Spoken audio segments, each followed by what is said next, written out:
Now we're live. There we go. It played us. Congratulations. It played us. Lovely. Yourself. It's your boy Sebastian. It's your boy Law. And your boy Tone from across the hall. And we are live on a Wednesday night. How you guys feeling? Like an ordinary Wednesday night. Roll deception check. Roll perception check. Let's go. No, deception. So it's good seeing you guys again. Yes. I'm ready for this pod apocalypse. Pod apocalypse. Podcast Royal, you name it. We got some great ones for you guys tonight. As long as we get taken out to church later on. Yeah, we for you guys the context. I think we need it. Hopefully. Oh, we're gonna need it. I mean, so we decided to really do this again because it was a great, awesome panel. So George and Sam are gonna be a little late. They're coming on, they're filming something. But first, we want to bring up the awesome duo, the preacher, Charlie Williams and Sean Luke from G is for Geek. Yo, gentlemen, what's going on? I'm here. I just had to change my camera. Oh, I was going to say, what happened? You're super crispy. What happened? My battery died. You don't got the dummy battery? I'm on this. I just you got to get those dummy batteries, brother. No, you already with the party foul. It's your first lesson, everybody. When you're doing video performances with your friends, you got to make sure you have a backup battery. That's the backup battery, or just have the dummy battery through, man. Like, first of all, normally I'm filming with my Canon 80D. Shout out to Canon. Hashtag. I mean, no plugs, whatever. Listen, I'm doing the same thing. I'm literally filming with the No, but I decided to film with my SL2, and with my SL2, unlike my Canon with the 80D, I can plug in my dummy battery, and I have juice with a V-mount battery. This I don't have a V-mount supply, so I don't think I have extra. I'm a little disappointed. It is what it is. I'm a little disappointed. People are just gonna have to get grainy. Listen, I expect more from you, sir. I expect more from myself. You know what? I'm going away. I'll be back. Come back with a battery. Come back with a battery. Okay, we'll put you away. No. Put me away. I'll be back in a minute. I will be back in 1 minute. Oh, he's gonna do it. He's man. gonna do it. All right. We'll see what happens. So next on the list, you gotta shame your friends into better camera. You gotta shame them. You shame them because you love them. Yes. So next on the list, he is a podcast extraordinaire, podcast pioneer. He has been with Law where they launched Geek Ronin. They've done a bunch of podcasts. Scared Law. Do you want to bring Tommy in because he also just launched what was it? The Medusa's Cascade this weekend. We launched. This is a group project. It's a group project. Our resident DM, our resident bearded knight, been through many podcast adventures with him. The one and only IAMTBG, that beard guy. Tommy. Oh, what's up, Tommy? Guys? What's going on, beautiful? Just living the dream. You know how it is. Living the dream, thinking about D&D, Who's coming with? All the good stuff. All the good stuff. So, fuck yeah. So again, how are you? I would have won that bet. There we go. Win. What was the bet? Charlie had joked. He's like, "Are we making another bet? Who drops the F-bomb first?" And I was like, "We already know it's going to be me." Oh yeah, always.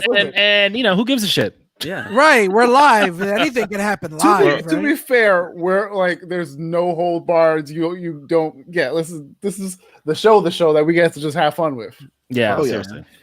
So again, Tommy, what you been up to? How have you been, brother? You already know all of the answers to that question. But they don't know. Let the people know what you're doing. I've been wrangling cats, and I mean that literally and figuratively. Oh my god! I feel especially called out. Yeah, both of you should be. Yeah, both of you should be. The residents of Baxies of the party. The two fucking tobacco. Like I swear, I still call you guys the twins group. Like it's just like, 2 tabaxis, 2 water genasties, 2 elves.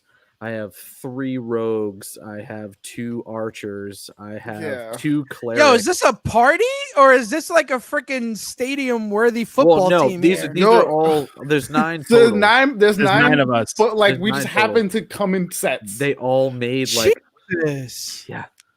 I'm by myself. I'm good with that. Yeah. Yeah, and then we got the Goliath Paladin, who Old Man Galahad over here. Oh yeah. Yes. Which you guys will find out why we're calling him that eventually at some point. Yep. Insert the Notebook. Oh man, I'm so mad I didn't use that gift for you.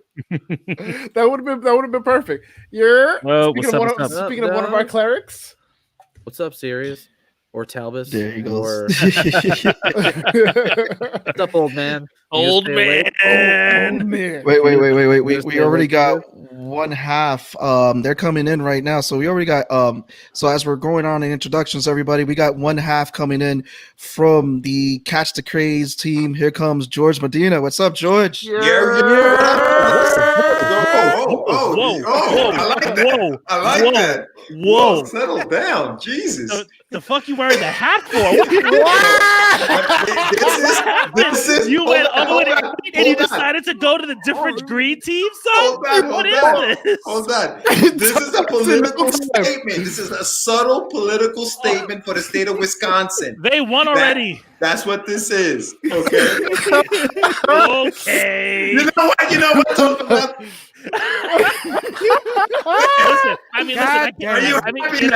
Listen, there's a crapshoot that we might give you your first win, so I don't even know what to say anymore. Whoa. Listen, man. Wait. You got a defender in your corner. He's coming in right now. Don't worry. We got Sam Verda. He's not defending me, bro. What's the beef? Who's got beef with George? Apparently it was on site. It was already It was on site. Oh, you told me. Heck, This is fucked up. First of all, we didn't even know about it. We were just pack of heat, just straight up. You guys, Charlie, you camera ready? You guys come in late, and then you wear a fucking Green Bay and Ford hat. Like, what the fuck?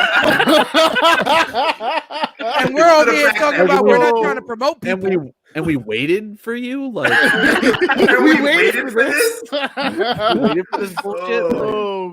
We had to go from one live show to another. Oh man, Oh man, that shit's brutal. fun, Brutal wait. reception. Brutal reception. Were the sloppy seconds? It's cool.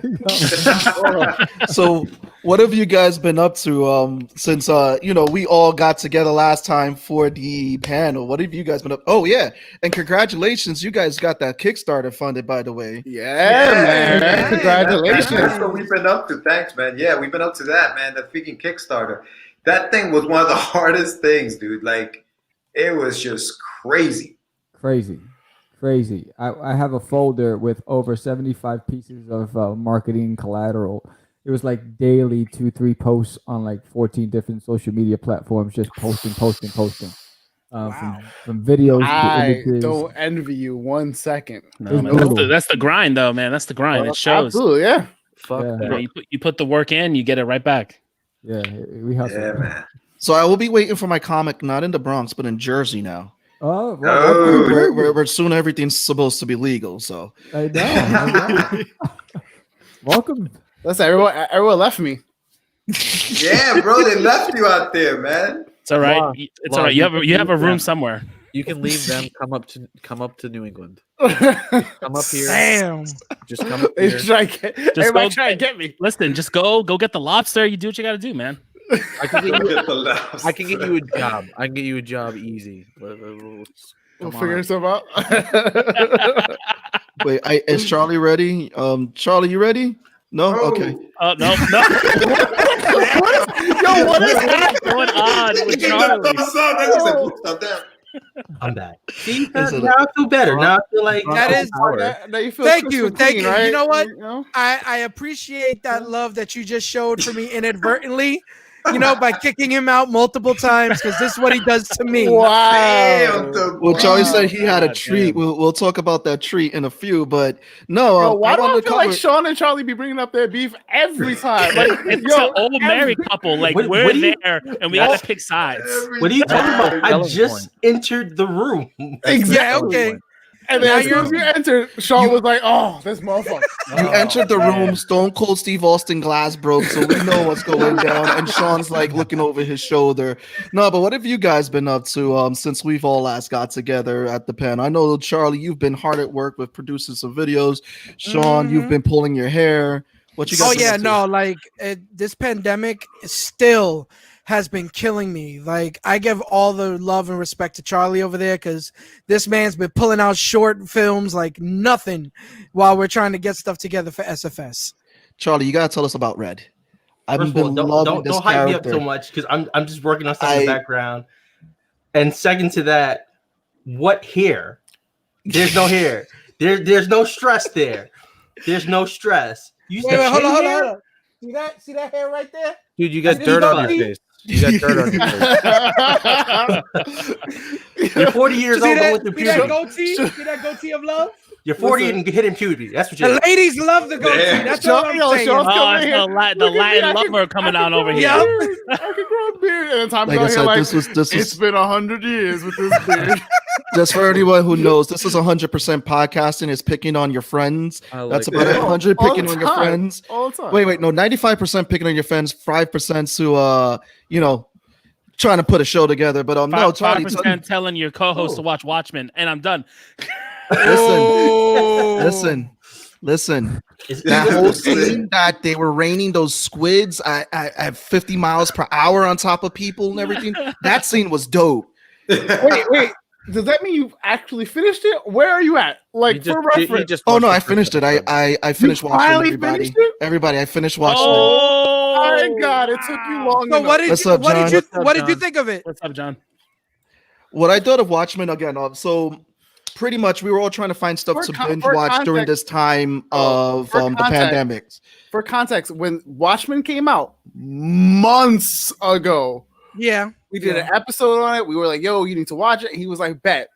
We had multiple HBO accounts to give him and watch this thing. Damn. And listen, we were like, yo, just watch it. Just finish watching it. There's only a few episodes. To be fair, I haven't watched past the first episode, so. Tommy, we get it. I'm not talking about you. This is about Seabass and his shenanigans. Let me get back. Well, I mean, this is the thing. I watched watched Watchmen late. Listen. multiple I had bad it. animes Listen. before you end I up gave watching everyone bad animes. I admit I did, but You are a Watchmen to bad me as a anime. comment. I'm not Damn. gonna get any word in this. So this is what happens. So Watchmen to me. So finally getting to sit down and watch Watchmen because during this pandemic, been watching a lot of stuff. I think it was a great comic book written show.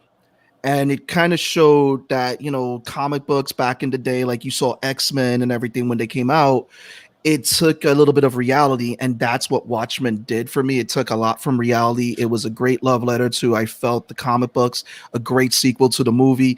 And I'm going to say this, I'm glad they made it into a show instead of a movie because I feel like they were able to capture more. You were able to see more with the characters. Absolutely. Okay. I respect that. Hello. Yeah. No, I'll take it. I mean, it was definitely a great add-on to the Watchmen ethos. Like I was so into it. It was so impactful for the climate that we were living in at the time when it did come out.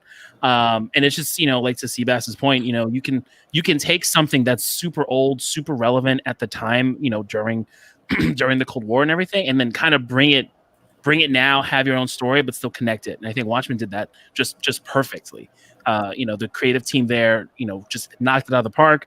We may not get a second season, but as a one season miniseries, it was absolutely perfect and was definitely reflected when it won all the awards. Yeah, I thought they were going to continue it, man. I was surprised when they decided not to go through with it. It was like, it was weird, but it's a good show. It is a really good show. I think it would be hard to follow up with that because, to make it, if they were to follow up and come out with another season, I think it has to be another story arc of other I characters think to that's follow. what they were saying was if they Yeah. did do another season, it would be another self-contained season. Yeah, It would be a right, totally right. different story, Yeah. which I think would work better. I think that just having those separately would work much better. Yeah, you definitely did, especially with how it ended and what they did with Dr. Manhattan and what you have with Silk Spectre and what Regina King's character does and there's so many other stories you can definitely take in that world if they decided to do it. But I don't think Damon Lindelof has said he'll do a second season. It's more left up in the air. because he said it himself. He had no interest in doing it. So Yeah. So, for interest of calendar, we should add Dr. Manhattan to one of Sean's months in the calendar that they're putting together. Fuck! And get him some blue bikini bottoms. I did not say it. I didn't bring it up. Clearly, you didn't. Clearly, Sebastian had to be the one to bring it up. Yeah, no. Listen, it's out of love. It's out I'm of love. surprised. I'm surprised it took 15 minutes for it to come up. Sammy, That's because Charlie didn't say anything yet. That's why. I brought it up for Charlie. I gave him some. I'm giving him I'm ideas. trying to get back to the earlier question that got asked before the Watchman. So once again, I'm behaving myself tonight. I'm behaving myself. I'm sure once we That's get not why we further brought down you on into us the to show, behave. Reverend Charlie will come up and talk about. He would have to. Either that or we have alcohol. One of the two. If Reverend Charles does not come on, I'm going to be highly upset. Wait, but with that being said, I have something that I want to share with everyone. Shit. I know This we is said when we lose everybody now. We weren't going to talk about politics, and I'm not. But I did vote blue this year. Oh, And, Jesus Christ. And yeah, make Yamcha great again. And his vice president. No, hold on. Let's talk about Miga or Micah. Make Yamcha great again. Yeah, it's like my guy. My guy. As far as anime goes, we need proper representation. Who is we? No one wanted this. Yamcha is going to be Nobody wanted this. I promise you on the same boat as Seabass now. I don't know. I think this is below Seabass's standard. He's going to Oh no. Dude. He's going to gather the Dragon Balls. All right, Bulma's going to pay for it. He's going to do great things, magnificent. No, he is so not. I thought that this is my president candidate for 2020. You're late, dude. Dude, he did a write-in ballot for this. Well, he did the write-in for this. Like he wrote in Kanye. He's running against Kanye. Just to put that context there. Of course. So make Yamcha great again. He's running against Kanye. I wanted to share that with you guys because I feel like Yamcha doesn't get any I wasted play. my vote. He doesn't get any Who knew? That's what it was. Man, if I had known, I would have totally voted. Yeah, you know. I would not have voted Yamcha. I would have went with the Trunks Vegeta ticket, which is what I was going for. You were going team nothing better than really, because I thought we were going to go with the incumbent of Frieza and Cell. It would actually be Frieza and Ginyu. That would be the incumbents. So since the panel, so we got Catch the Craze, who launched the Crazies, fully funded. George, how was it? Sammy, how was it with drawing everything? Because I know you're the artist also too behind that. How was it with getting out there? How was it with getting the campaign stuff that you guys? I mean, technically, you guys were on the campaign trail with this Kickstarter. How was that? I slept for 2 days once it was over. Nice. It was. How'd that feel? It was painstaking, because you have your highs and lows, and you'll have days when nothing's happening, and we're hustling, and we're I mean, in the moment, if every day whether I'm in the car or I'm on my lunch break, I'm just creating something really quick to post, and just constantly posting. And the challenge for us was we learned a lot from it. It was a great experience. We learned that the next time around we'll be a lot much more prepared because we had some obstacles leading up to it. 2 days before the Kickstarter, the artist bailed. So right before we launched it, the artist and during that time, it was a month into the project, and he didn't actually do anything in that month. So I got my money back, and within those 48 hours, I was on DeviantArt. I was on Fiverr. I was looking through 75. I put out what I was looking for in the budget and whatever, and I was looking through 75 different portfolios, and we landed on the 48th hour. I landed on an artist, JC. He is the interior artist for the book, and he started on 2 days after we launched the Kickstarter. He started on it, and actually, the first issue is actually done.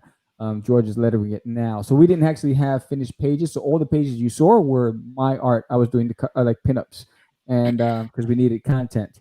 Yeah, that was frustrating. So the next go around we'll have everything prepared beforehand. But I think there was a lot of things you couldn't anticipate, but because we muscled through it, we landed on our feet. But I wouldn't recommend starting it the way we started it. But you learn. Listen, this is what I love about you guys. You guys are like the story that you guys always tell us. Like, you guys went in there, you did it, you learned from everything, and I think that's a lot where people can learn from, is those stories that you guys have. And again, congratulations on the Kickstarter again, guys. Snaps.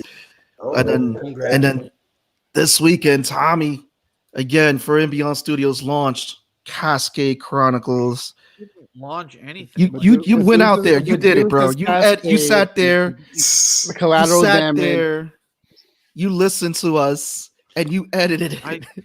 You had to stitch together the rough rough episodes. I'm still stitching together the rough episodes. What the fuck are you talking about?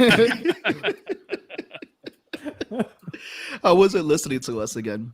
It's crazy where you started and where you guys are now. Like, compared to the live show versus like that first episode. It's so dramatic.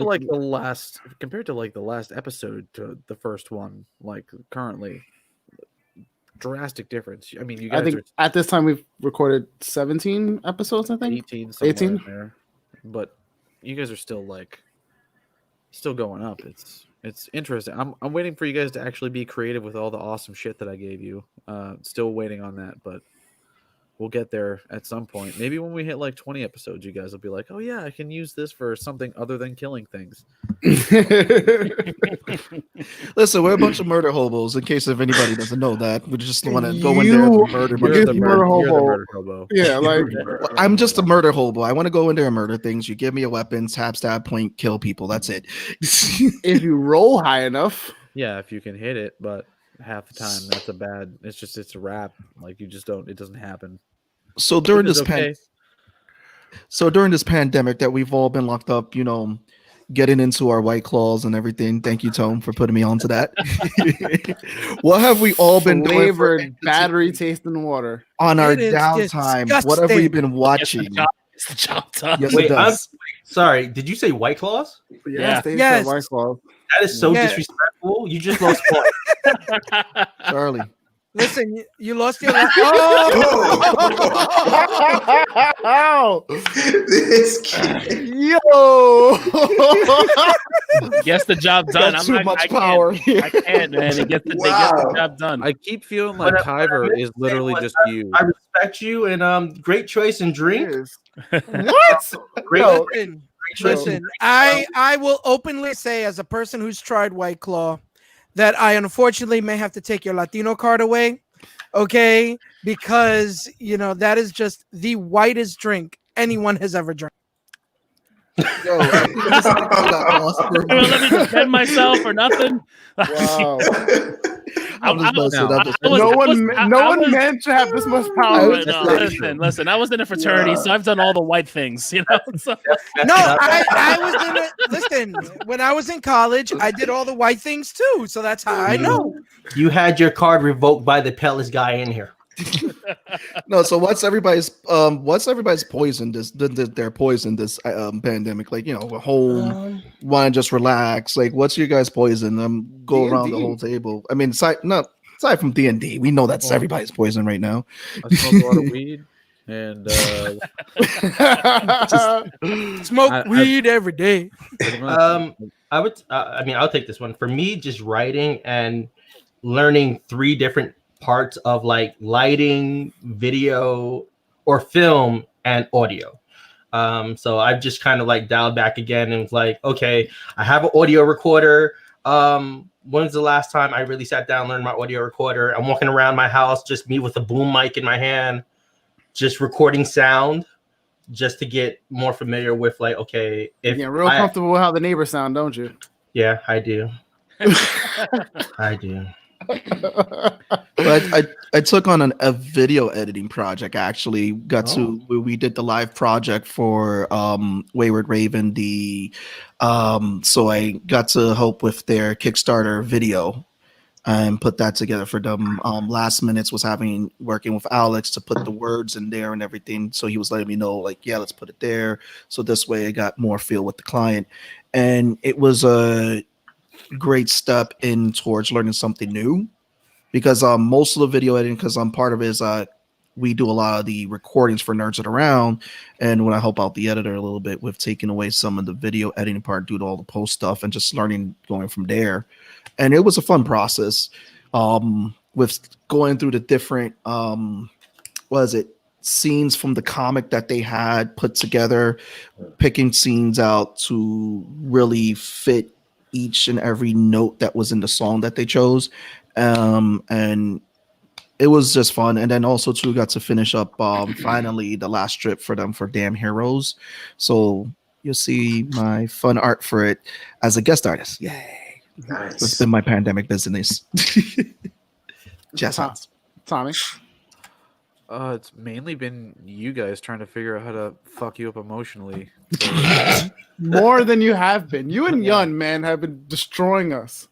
Well, no, you guys all wrote fucking like deep and like dark backstories. What am I gonna like make it like light and fluffy? Like, come on, you gotta respect what you guys wrote. I'm light and fluffy. You are. Okay. You are. Wait, I'm light and fluffy. No, as Almost. as a tabaxi. In my stripper days, they called me Caramel Teddy. just for the lady listeners out there. Oh man. This is my All too This is what I go through. I thought you was a pastor now. This is what I go through all He's a pastor, the not a priest. time. Big Hey.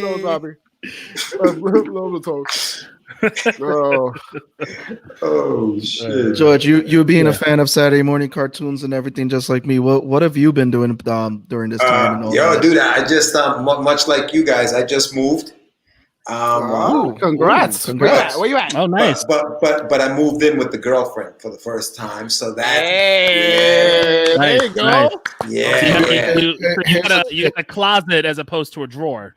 So, right, exactly. So right now I'm in the basement of my building apartment filming the show because I got to be quiet upstairs. So yeah, that's what I've been doing. I'm here now, and it's fun. Good times, guys. I will light a candle for your lost freedom. Okay. One of those white candles with that you can get at the bodega. What next to the States? So one with the red one with the Santa Barbara, the red one. You know what I'm talking I'm about. glad we all collectively knew exactly which one it was. The red one. Oh, That's how you know what Abuela had when she busted out. Yep. Absolutely. Oh yeah. So I've been doing it, and then obviously writing the crazies. So we've been doing that. So it's been different, man. It's been different. How is it? I can't wait to get the first issue from you guys. I want it like hand delivered, and just be like, this is what we did. And here's a message from Sammy. But In exchange, he has to bring you some food. You asked for a lot for a 2.5-hour drive. listen, we'll make it a thing. We'll take you to Sugar Hill Subs, get some subs. Wow. Listen. It's worth it. Can I come? Like, damn. Like, I mean, you know, you were our last in-person guest before the world turned to shit. Before it stopped. Excuse me. Literally. For the record, I apologize. What do we get when we hand over that calendar? Because now I have to talk about the calendar if there's perks. Ooh. Wait, what? Ooh. See, we're gonna let you talk to Sammy in the backstage about doing a Kickstarter for this calendar and coming up with perks. Sean, don't worry, you're just a talent. Yo, Charlie, are you doing the behind the scenes video and I'm doing the camera work photography wise, or is it the vice versa? You see, I wanted to talk to you about that. Yes, I want to do I want to do all the BTS. You know, I'm talking like multi-camera setup, GoPros. You know. Wait, we're getting I'll be a model. I'll model that shit. He wants to make this a year-long thing. Like, I don't know why. He wants to Also- make this a year-long project. Listen, I'll Sarah totally won't- do bro noir, okay? Like I'm down. You need me to like I lay naked on a bear rug already on have there. my roommate. I already have my roommate ordering me some of the Fenty stuff that Rihanna was promoting for the big men. No, oh no. Wait, you're doing a drag calendar? I'm in. Just make sure to order your I'm in. pasties.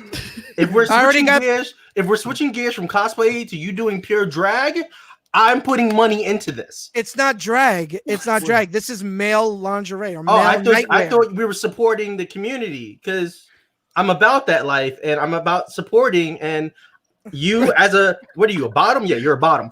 Power bottom, definitely. Power bottom. Oh man. One, I told you that in confidence. Two, I am definitely not a bottom. I am a teddy bear. Thank you very much. Power Oh bottom. my You're God. 100% power bottom. Oh my god. That's recorded too, by the way. I'll send you the clips. This is That's live. live. That's not just Live, it's recorded, live, that's like- live. It's live and recording. You're welcome. Oh, This is the this man. is stuff Jesse's glad that she doesn't have to edit later. Actually, Oh, she- Let's yeah. be honest. Jesse enjoys editing out all the ridiculous shit you guys say. I wish I could send myself backstage. Oh, But it- no. I love this. Hey, Oh, Thank you. You're Thank you. drunk with power. Yeah, like okay, like like an inch. This is So- how it's gonna be when you run a campaign. This so is in like- addition, so if we're doing this calendar, because There's no apparently I'm voted 1, 2, 3, 4, 5, 6, 7 to 1. I will put out money for this. we all have to pick a character that you have to dress as in that calendar. No, And then the wait, other- I and already then- had a list of And then the things other that I wanted five to do. are fans. So each of our collective fandoms.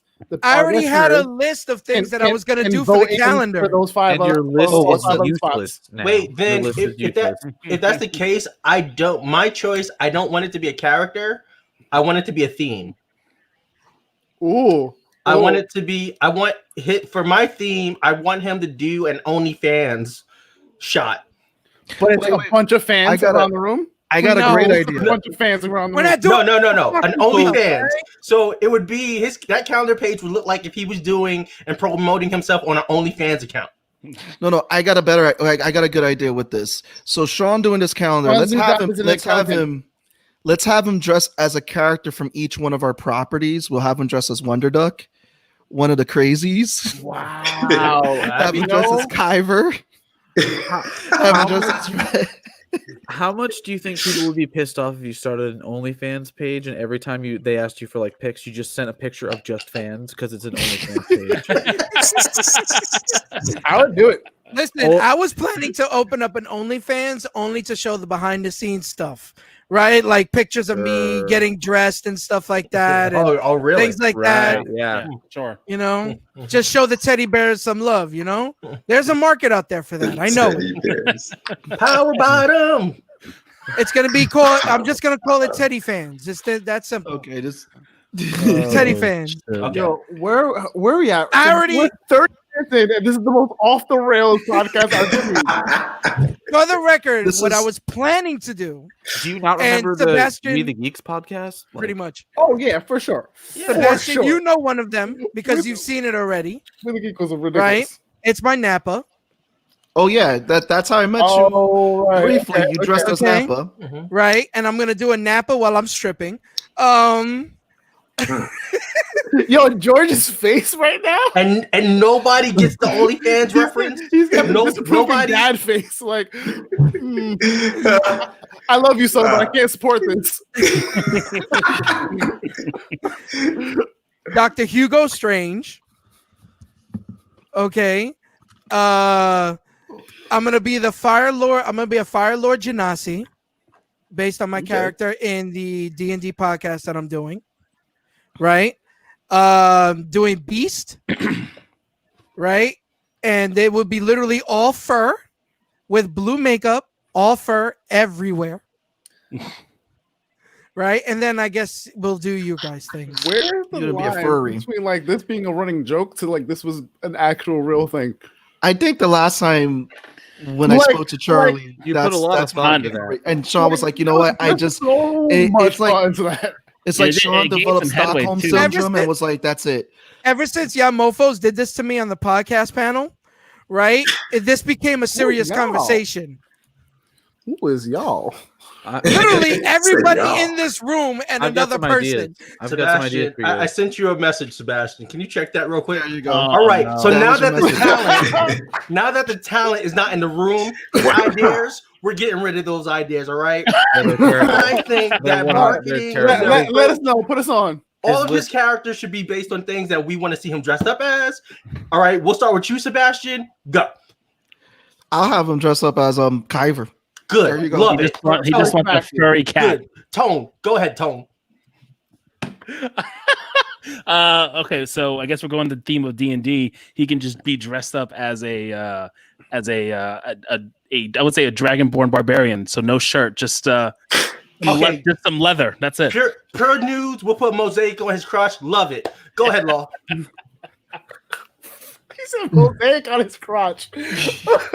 We'll do keeping the theme. We'll do I don't know, a dwarf.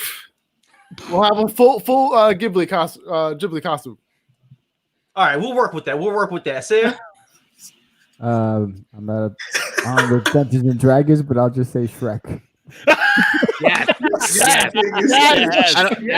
We'll take that. Mine's George? not Dungeons and Dragons. Oh man, I'm gonna be selfish. I got a character called Russ that's like bold and like I think I want to do Russ. I want to do Russ. All right, love it, Yeah. love it. We're gonna promote the hell out of that. That's All right, right. Beard. That's right.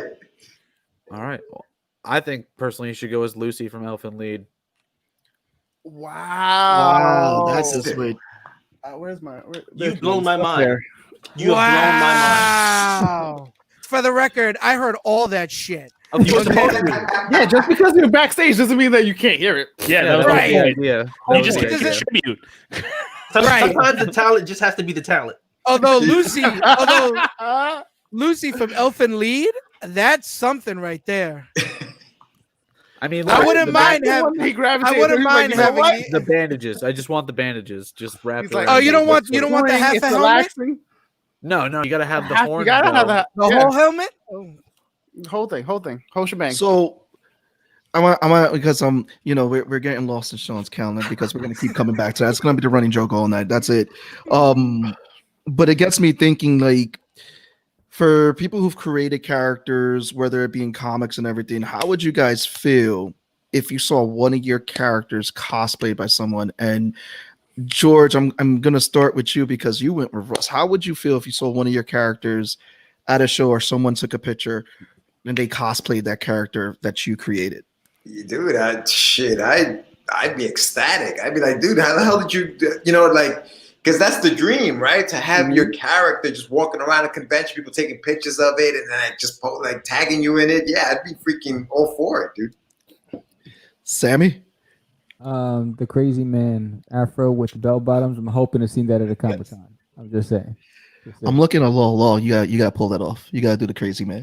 You gotta do it justice, bro. You did justice with Batman Beyond.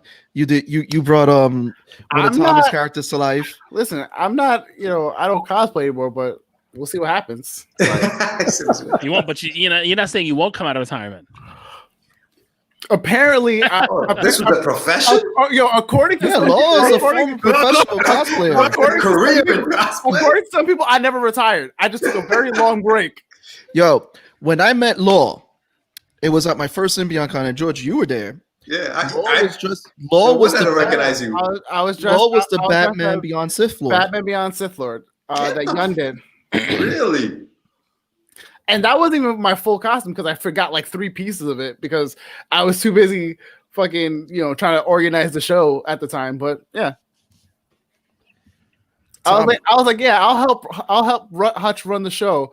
And then he goes, yo, you want to put on your costume? I was like, oh, right, I should do that. Came downstairs and I was like, oh, I forgot like 3 pieces upstairs, but I refuse to go back upstairs to go change.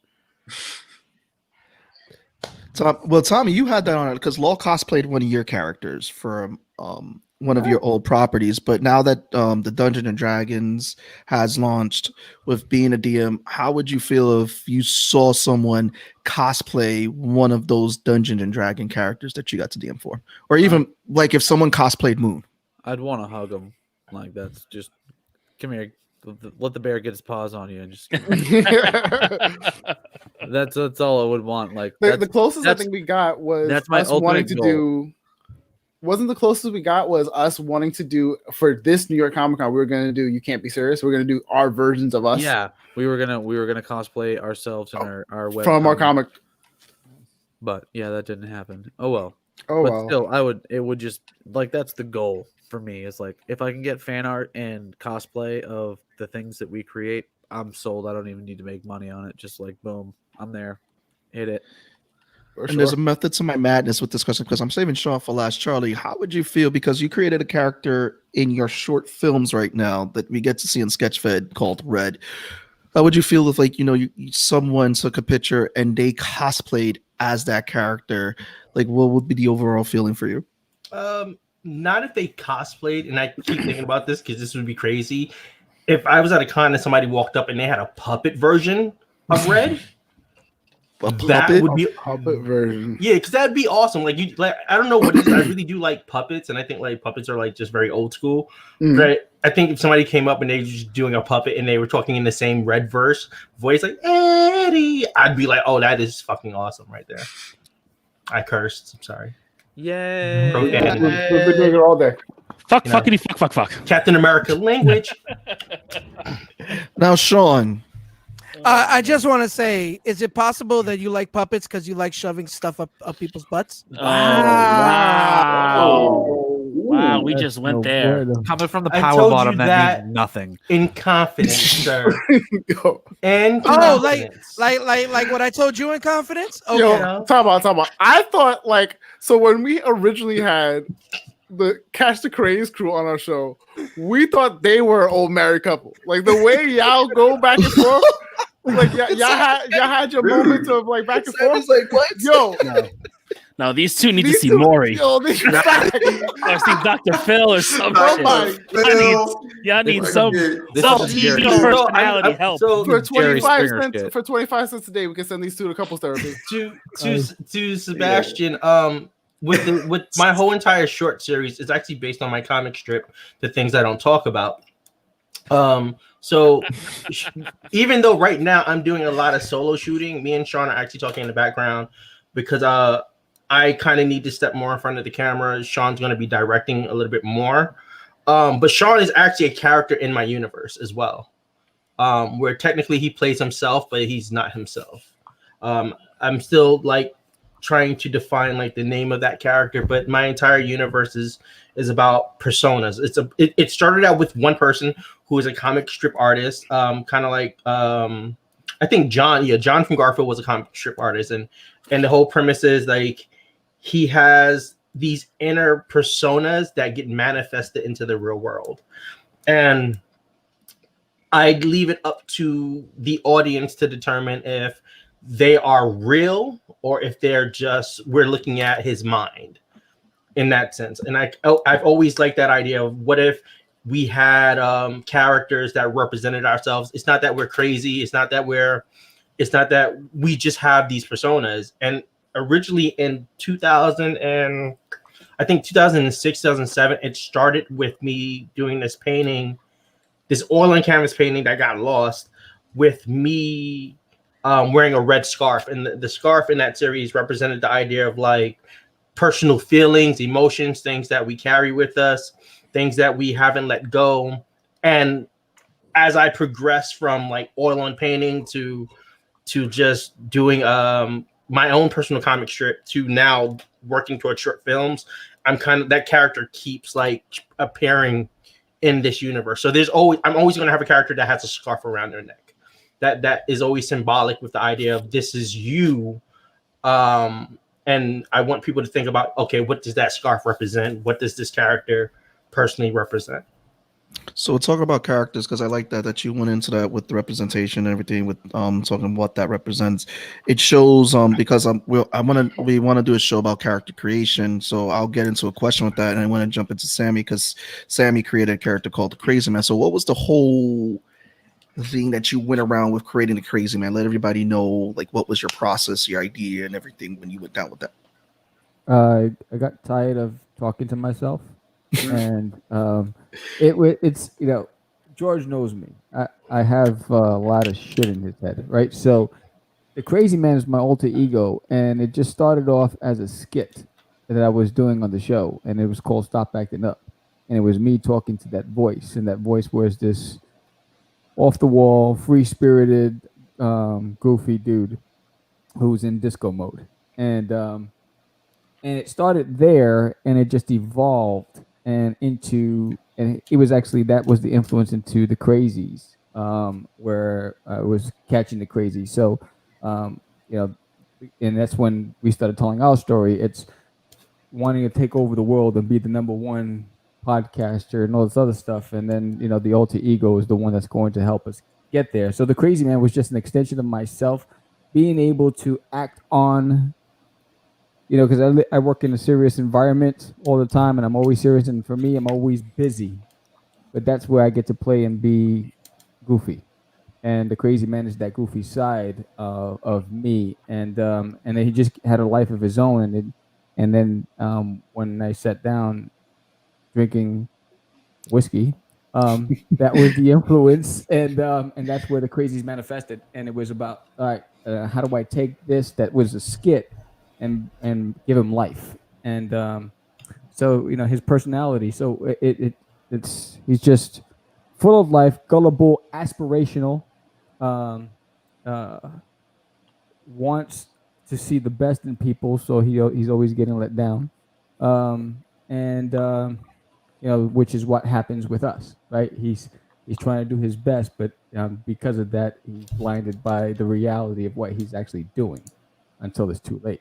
So that's how he was developed. It was just me having fun with the voices. So I want to, because I like that, for me, because I'm seeing both you and Charlie having some similar aspects with the characters and everything. It's like how we're all bleeding. But before I go around the table and ask George, Tommy, and Sean about character creation, all that, because again, it sounds like we're all lending ourselves to these characters. I want to ask my co-host Tony and Law, since we're all part of this D&D campaign, since it requires a degree of improv. What have you guys gone into your mind frame of creating the characters of Galahad and Zex? Ooh. I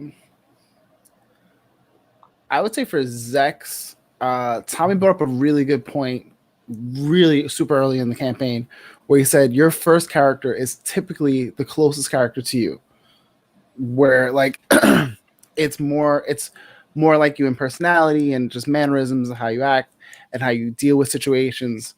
And I think that was a lot of the influence of how Zex interacts with the members of the party, any challenges he faces, and things of the like.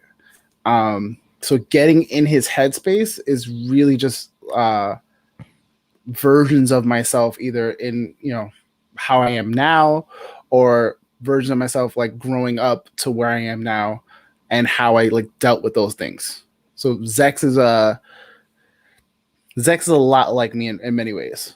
So it was easier to get into his headspace because those are situations, if I was in those shoes, which I'm not in D&D, but in similar like headbutting fashions, that's how I deal.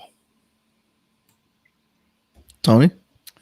I would say to piggyback over that, I kind of agree. So Galahad is my first character, and then I have two other characters, Arturius and Asuvius, both of which I feel are more extreme versions of what my personality can be. Whereas with Galahad, I can see how it pretty much how I am or how I react to certain situations. And pretty much just like how life is, or like how I see myself, even like when I play video games and the avatars that I choose, I tend to choose just really big, heavily armored, like strong, powerful characters. And also with my personality, I'm comfortable being boisterous, but I'm also comfortable just not saying anything or saying what needs to be said. And then there are times with my character giving advice that I feel like if I didn't have a kid, if I wasn't a dad, I wouldn't know how to tap into that. Not saying I'm giving fatherly advice, but that ability to give advice to, for lack of a better way, without diving into it, for a younger character, I wouldn't know, how to go about that. Yeah, and I think kind of just riffing off of, what I would do in the situations that he's been put in is pretty much how I see myself dealing with it, which is why I chose a paladin type of character. I always try to be on the right side of good, even, also understanding that there's fallacies and there's the fine line to toe and not everything's black and white and everything. But just, I felt like that recognized with me the most.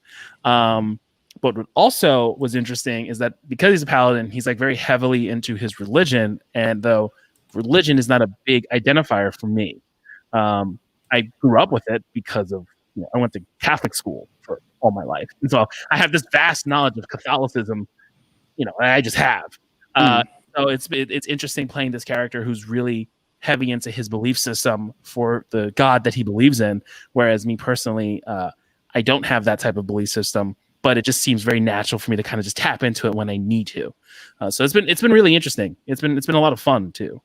It's helped me this during this pandemic just to kind of get this creativeness going in my mind. I always had this running thing that I would say where I wasn't a creative, and I no longer say that. And I feel like D&D is really right. That's right. There you go. I feel like D&D has helped me definitely tap into that. No, because again, I'm loving this aspect of a conversation with looking into people's characters. George, you have created quite a few characters, but we want to tap into Russ. What was your mindset when you were creating Russ? So Russ was it's weird because so Russ is this character, is a bold-headed kid, right? Who's bold at 17, 18 years old.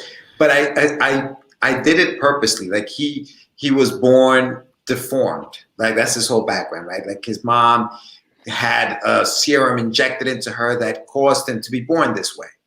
And when and I created this many years ago when I was a lot younger, but when you're younger, you're a lot more, I guess, insecure, vulnerable to people making fun of you.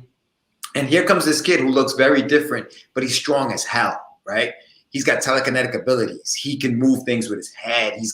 So I created that character with that in mind. Okay, the weakness of this character in society is the way he looks. He's different. He's weird. He's ugly. He's people, you're bullheaded. But his strength is his physical strength, his abilities. And so I like to play with that duality when I was creating this character to say, okay, here's this character that looks a certain way, but don't judge a book by its cover because A, he'll kick your ass. B, he cares. He's a very caring individual. He's in a situation where he has to escape, and he's got friends that he wants to take with him. He's not, you know what I mean? So I created that character with that in mind. And when I was creating them, I was working for and I told you guys before, I was working in an orphanage, right?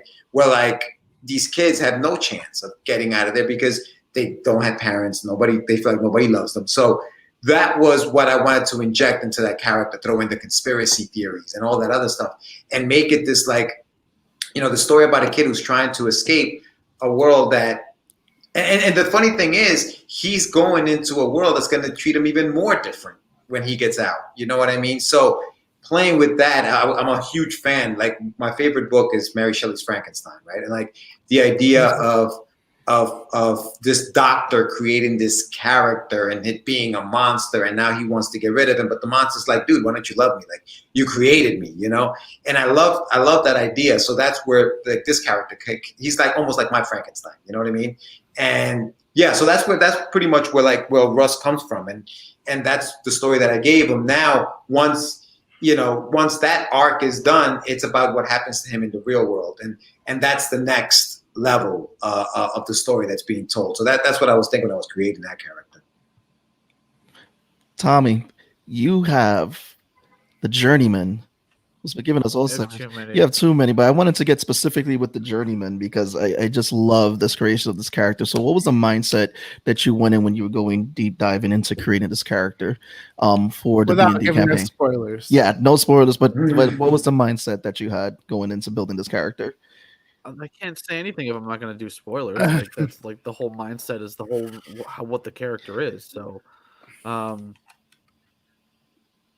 Why not this? pick a different We character. could go with Moon. Like, she's a character that you created. Moon? Yeah. Well, let's go into Moon. Hey, boo. What's up, sweetheart? Yeah. So Moon is actually Law's character, Briarios, his girlfriend, and basically every popular girl I ever knew in high school is the inspiration for Moon, except she actually has a conscience. But definitely started off as every hot girl I ever knew in high school. I'm sure a lot of them had consciences, just none of them wanted to talk to me, so that's fine. But I mean, really, it's just, I mean,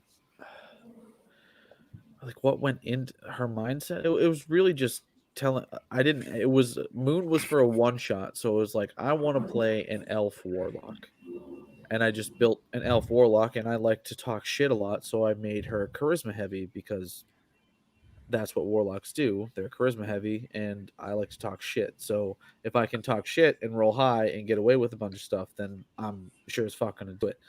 And then when we started going into the actual character and Yun helped me sort of flesh out her backstory, then it was sort of trying to put myself in her position. How would I feel? And then try and translate it to what type of world she's in.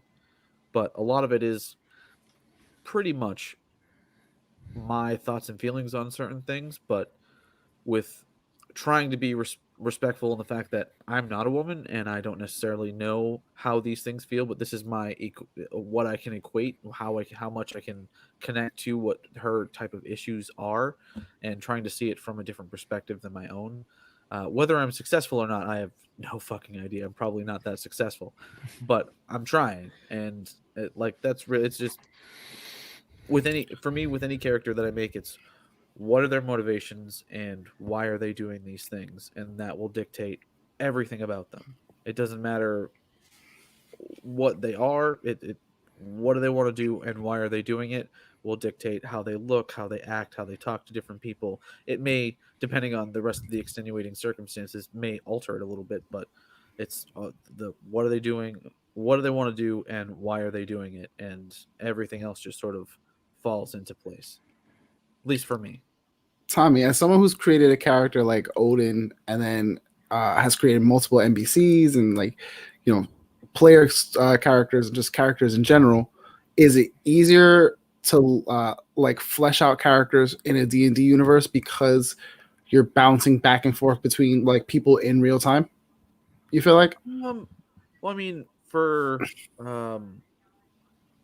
really, especially in a role-playing setting in general, that's where you come, you always have sort of an idea of what their character is, but a lot of what we are as people is our personalities aren't our opinions. They're our opinions of things that have happened to us and how we interpret those opinions and how we project those back out into the world. So really, to flesh out these characters and be able to play them, role play them, it's almost really essential to have interactions with other characters to see, okay, this is what I think their mindset is, and then the world is chaos, so you run into whatever the characters happen to be, and then you learn more about what that character would do because it's almost like trying to find a stream of consciousness where it's just you're not you anymore. You are that character, and you're thinking in terms of what they want to do, where they want to go, how they want to do it, and you're interpreting all this input that they're getting, and you're trying to throw it back out into the world and sort of bounce it off everybody else that's playing. And I feel like you learn a lot about the character, and you end up learning a lot about yourself. Is it hard to get in the headspace for multiple characters then? Because especially you're a DM now, getting in that, what would the journeyman do versus this NPC or this character, this player character?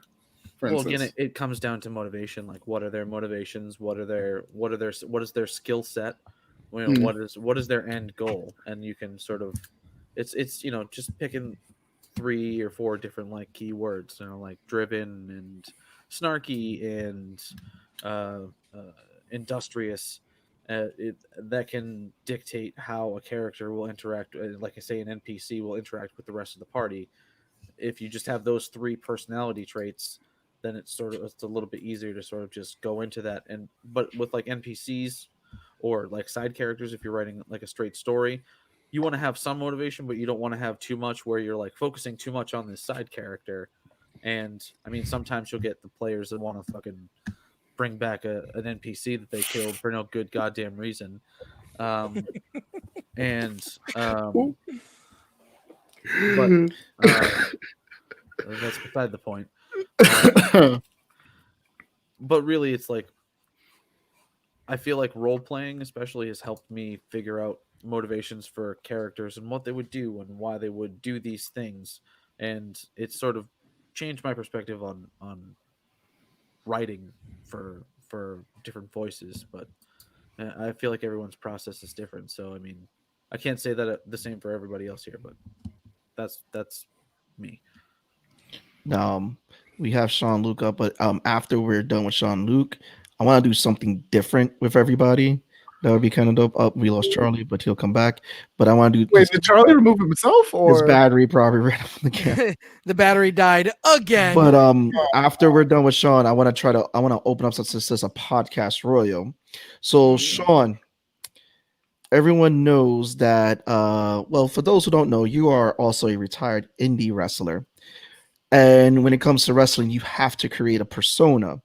Mm-hmm. What was it like when you were creating the Latin Lover? Okay, so originally the Latin Lover was a homage to Eddie Guerrero, right? And all the beauty that came about it. And then it more came into a personality where it was a flamboyant version of what I wanted to be for myself, right? I wanted to be that type of person that's very confident, especially when it comes to the ladies and stuff like that. Or I wanted to be someone who has that personality out there that is very like energetic with the crowd and very hyped up. Like it was sort of like, John Cena meets Eddie Guerrero type personality, right? And the way it for my character just kept evolving, right? In the beginning, it was just someone who was trying to be a ladies' man. And, I don't know if you guys watch wrestling now. It's like that Angel Garza gimmick that's happening right now. Yeah. Right. And then it just evolved into this hype character where as a Latino, you have this passion, you have this pride. And no matter what you do, you're doing it like for the Latino culture, for the people. Right. And it just kept growing from there and there. So for me, it was just what I wanted to do that I just couldn't do in my own life, so to speak. Latin Lover. So the thing I wanted to open up, since this is a podcast role and we all like asking questions on podcasts, asking our guests and everything, I'm going to open it up where I want Catch the Craze to hit us with any one of their questions. Oh, we're going to open up with Catch the Craze. I mean, you guys got any questions for the panel here? I mean, this madhouse. Yeah. It's nice to not be the one asking questions. Yeah, no, this is dope. So I have a question for you guys, and I guess I'll go around. So as far as Nerds of the Round, I noticed you guys have been posting more stuff up there and all that other stuff. How has it been getting the content out? Like what are you guys doing different now than you were before? What's changed? Getting yelled at by Jussie, but You're always getting yelled at by Jussie. I think now she's exclusively yelling at Just Seabass. No, I think what it is that we have sit downs. We've been talking more, trying to get more of the content out there, recording more, and now we're deep diving and playing around with live aspects of it to also kind of give a break on some recorded content, talking to people, seeing what's out there. I mean, the last meeting we had, audio and video, because like doing the video short bursted clips kind of things helps too. Yeah. So- oh no, yeah. Go ahead, Seabass. No, go ahead, Tom. And I would just piggyback, like us talking, like we one thing we want to do is like just be more timely with stuff. Yeah. Like there are more timely pieces of pop culture going on that we want to be on top of, and we want to ride that wave of content. Because there are things where you can talk about, but if you don't really have that big reach, no one's really waiting for you to talk about it. Right. Versus kind of talking about it at the time it's coming out. So like a good example for us, we did it for The Boys for season 2. We did 2 episodes on The Boys. We did a part 1, the part 2, so like a half, and then the later half. And I think we kind of everyone in that panel kind of agreed that The Boys this season really wasn't built as a episodic type of thing. It felt more like it should have been a binge, where it should have been bingey, but they decided to release it weekly. Versus Mandalorian. I don't know if you've seen the new episode, but Mandalorian in general has always, from the first season, has always been like adventure of the week, but with like a main beginning, middle, end, and then the main storyline kind of just weaving through. So that's something we definitely want to try to do, is kind of ride the wave of the Mandalorian, to talk about it, because it's such a really good series and is literally carrying Star Wars on its back. And we just want to, we want to talk about it. That's a whole other conversation. It really is. Pedro Pascal, man, his back is hurting. Listen, I heard all the rumors about that, but we'll talk about that later after this. All right, I got to get some more for somebody. Go. So told Josie would say hi, but no, I mean it's like we got together. We were talking about more of, again, getting the timely pieces out there, doing different things, taking different approaches. Like, for example, we're gonna start maybe see more clips of an episode on the Instagram, taking advantage of the IGTV, using a lot of networks that we know of, people with, like, hey, share this, we share that, just vice versa, trying to share stuff. And you're doing more live shows too, right? Yeah, some Twitch stuff up. Yeah, I've been like super team Twitch, so I'm gonna get that going. Law is our CEO of Twitch right now. We put him in charge of that. So it's like, listen, you got the connections with Twitch, see what we could run with it. And this is something that we're going to start getting more. It's like trying to figure out like where we're going to go with that. And then we get feedbacks from Jess when she's editing the episodes. And this also too would be good with getting more into the live. Yeah. We're thinking about maybe doing it once a month, see how that goes. Right now we just did one last week and this week, so we're trying to get a feel of, should it be once a month, should it be every other week, or could we just do one a week, and like that kind of thing. And also too, it's like trying to get in to see the content that people want to listen more, see more. We're trying to get more feedback from people. So anyone who's listening right now, we enjoyed the feedback, what you guys want to hear, what you guys love.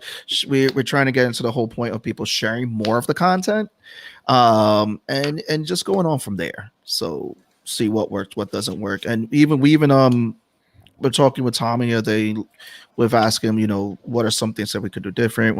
Because Tommy, along with Law, they did Geek Ronin, Read a Geek. They had a bunch of podcasts together. So it's trying to figure out like the different things of how we can all help each other to help boost and going forward. That's awesome. Sam, you got something for us too? Wait, what was the question again? What have we been doing differently since like last we saw them? And I guess that'll open up to you guys as well. Like yeah. What have you guys been doing, Sean and Charlie? What's the new? What are the new things? What are you guys doing? What I've been doing is writing and working and like getting shitted on by Charles even off camera, while Charles is over here doing videos and stuff like that, right? Not even telling me he's doing them. He's just doing it off the whim and then tells me afterwards like, oh, hey, I did this for our YouTube. Yes, it's on sketchfedstudios.com, and it's on the Sketchfed Studios YouTube page. That thingy, I feel like an old man right now. It's on the YouTubes. YouTubes. But we are getting back in the groove.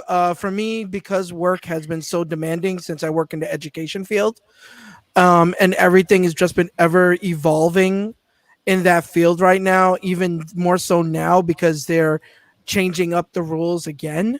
It's just been a nonstop problem left and right. So hopefully now with everything starting to wind down, and I feel like after this election is finished, we're gonna get back into the groove. We're gonna get more episodes out. I'm gonna help Mr. Radio Williams over there do some filming, right? And just keep moving forward like that, because to me that's what it's all about, just moving forward. We're trying our best to get used to social media. I know it's really hard. I suck at tweets and I suck at doing IG when it comes to like promotion of the business, right? But we're trying our best to do more and more of it. It's me. I'll go next. All right. I've been doing hardcore puppet porn. It's new. Oh my god. It's invigorating. It's clearly different. It's an artistic method. How are your wrists? I'm What's the telling website? you, What's once the you website? get used to the fabric, working different sticks, angles. You gonna drop a link? Link in the It's- description. He But created before it. we, Where's that link? before we get into that, so George, Sammy, do you guys have anything that you guys want to plug before? Because I know again we're going over the hour. Yeah, just check out the crazies, man. Check out the IG. Follow. I'm on medinawhip.com. I'm sure I follow a lot of you guys already. Follow me there. Check out Catch the Craze on YouTube. Follow my man over here, the Crazy Man. Catch the Craze on IG. crazycomics.com, medinawhip.com. So I'm all over the place. And I am going to turn my head back to front. All right. Turn from across the hall. You're a disgrace. He's not even looking. We're gonna have a special episode just for you and Tone, just to battle it out with the hats. No, That's it's it. fine. No, it's fine. I got nothing against the hat. It's just, I was used to him wearing the Jets hat, and then I love my Jets. it's just I was just like taken aback. I mean, for the record, somebody has to love the Jets. That's all I'm I saying. do, and that's me. I love my Jets. I gotta go. Listen, guys, I love you all. I'll talk to you soon. Thank you for coming, George. Bye. Take it easy, guys. Yeah, same here. Subscribe to Nerds of the Round. If you're watching this, guys, these guys are great. That's my plug for you guys. Aww. Thank you. Sammy, we always love you. Love you, brother. Yeah, I appreciate you got your support and being the first one that we announced our Kickstarter on, and our book Catch the Crazies, and I thank everybody who supported us throughout that whole process. But no, you guys are fun, you guys are hilarious. And much success to you guys, and can't wait to see you guys take off. And you'll be seeing us on Twitch soon. So. Hey, let's go. Yeah, so I have to go because I have to get up at 5 a.m. But thank you guys so much. Much success. Peace out. Jesus. Thank you for coming on, Sammy. Later, Yeah, Sammy. thanks, guys. Remember that, guys. So it's Catch the Craze. Catch them, their podcast. Listen to them. They interview a bunch of great guests. So for everyone who's listening, make sure you follow them, like them, subscribe, share the stuff. We will more stuff out there, but we're still here. Going on And for a Mike couple more is minutes. still late. Yep, Mike is still. Mike is still late. Just That's fine. We love Mike. So I'll be serious. I'll be serious for a minute. Uh-oh. For a minute.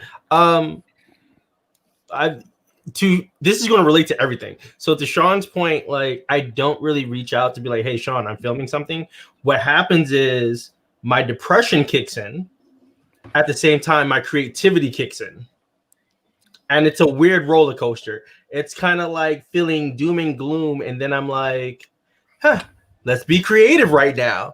And then to go back to the earlier comments about characters, so what ends up happening with me, I end up taking characters from my own personal life, and which can be dark at sometimes, and saying, okay, what would this look like if it was on screen? So what I've been up to, and Sean, like Sean said, like what will happen is I'll go on Facebook and I'll be like, hey, doing a short film, setting up in my house, doing a solo shoot, and then I'll end up like spending like 2 hours setting up a light. I already have like a script written out on my cell phone that I'm kind of like cell phoning like lines, like recording the lines on my cell phone and then reading the lines back of both ends, and then saying to myself, how do I do the shot set? Like what do I shoot in what order, and so forth and so forth. So that's kind of what I've been up to, like just trying to slowly like shift from not just podcasting. Like I enjoy podcasting with Sean, but when I started Sketchfed, I was always like, I want, like, Sean kind of gave me the direction he wants to go in, which is like doing talking heads and doing cons. And I was like, I want to go into film and video. And I think that's kind of like during COVID, that's been like the practice where like, and this goes out to you, Lord. I got to give you a lot of respect on this. For a whole entire year and a half, I've been paying $50 a month for Adobe Cloud. Due to recent finances, I had to cut back. And I've been sitting on Blackmagic for a year, or on DaVinci for a year. When I tell you I'm in love with the editing, hashtag free plug. Let's go with the editing process. I'm so proud of you. Even on my Pocket 4K, like I'm like, okay, it's smarter to shoot in RAW now at Q5. It's like, so just more advantages. So I've also, like I said earlier, like I'm taking time to like not only revisit audio, revisit lighting, but revisit video. But when it comes to like video editing, like I'm deep diving into DaVinci, and it's just an all around package. We gotta talk and like talk shop, because I got you, fam. I told you. I mean, I do miss that. I don't have, like, I need to find another program to substitute Photoshop. So I'm like, I don't feel like paying $9.99. Affinity for you, brother. Oh, okay. Affinity is $50 a month. Listen, we can talk 50 programs. I mean, yeah, these look at Law light up. Look at Law just light up right now. Like it's listen, if you're not about that subscription life, you have Affinity, you have Clip Studio. Clip Studio is what I've been using a lot right now when it comes to my art, because it's a one-time subscription. And Charlie, you using Windows? So you're saying not to go to Pirate Bay? Are you using Windows? Yeah. Well, I only use Windows because I'm used to building my PC.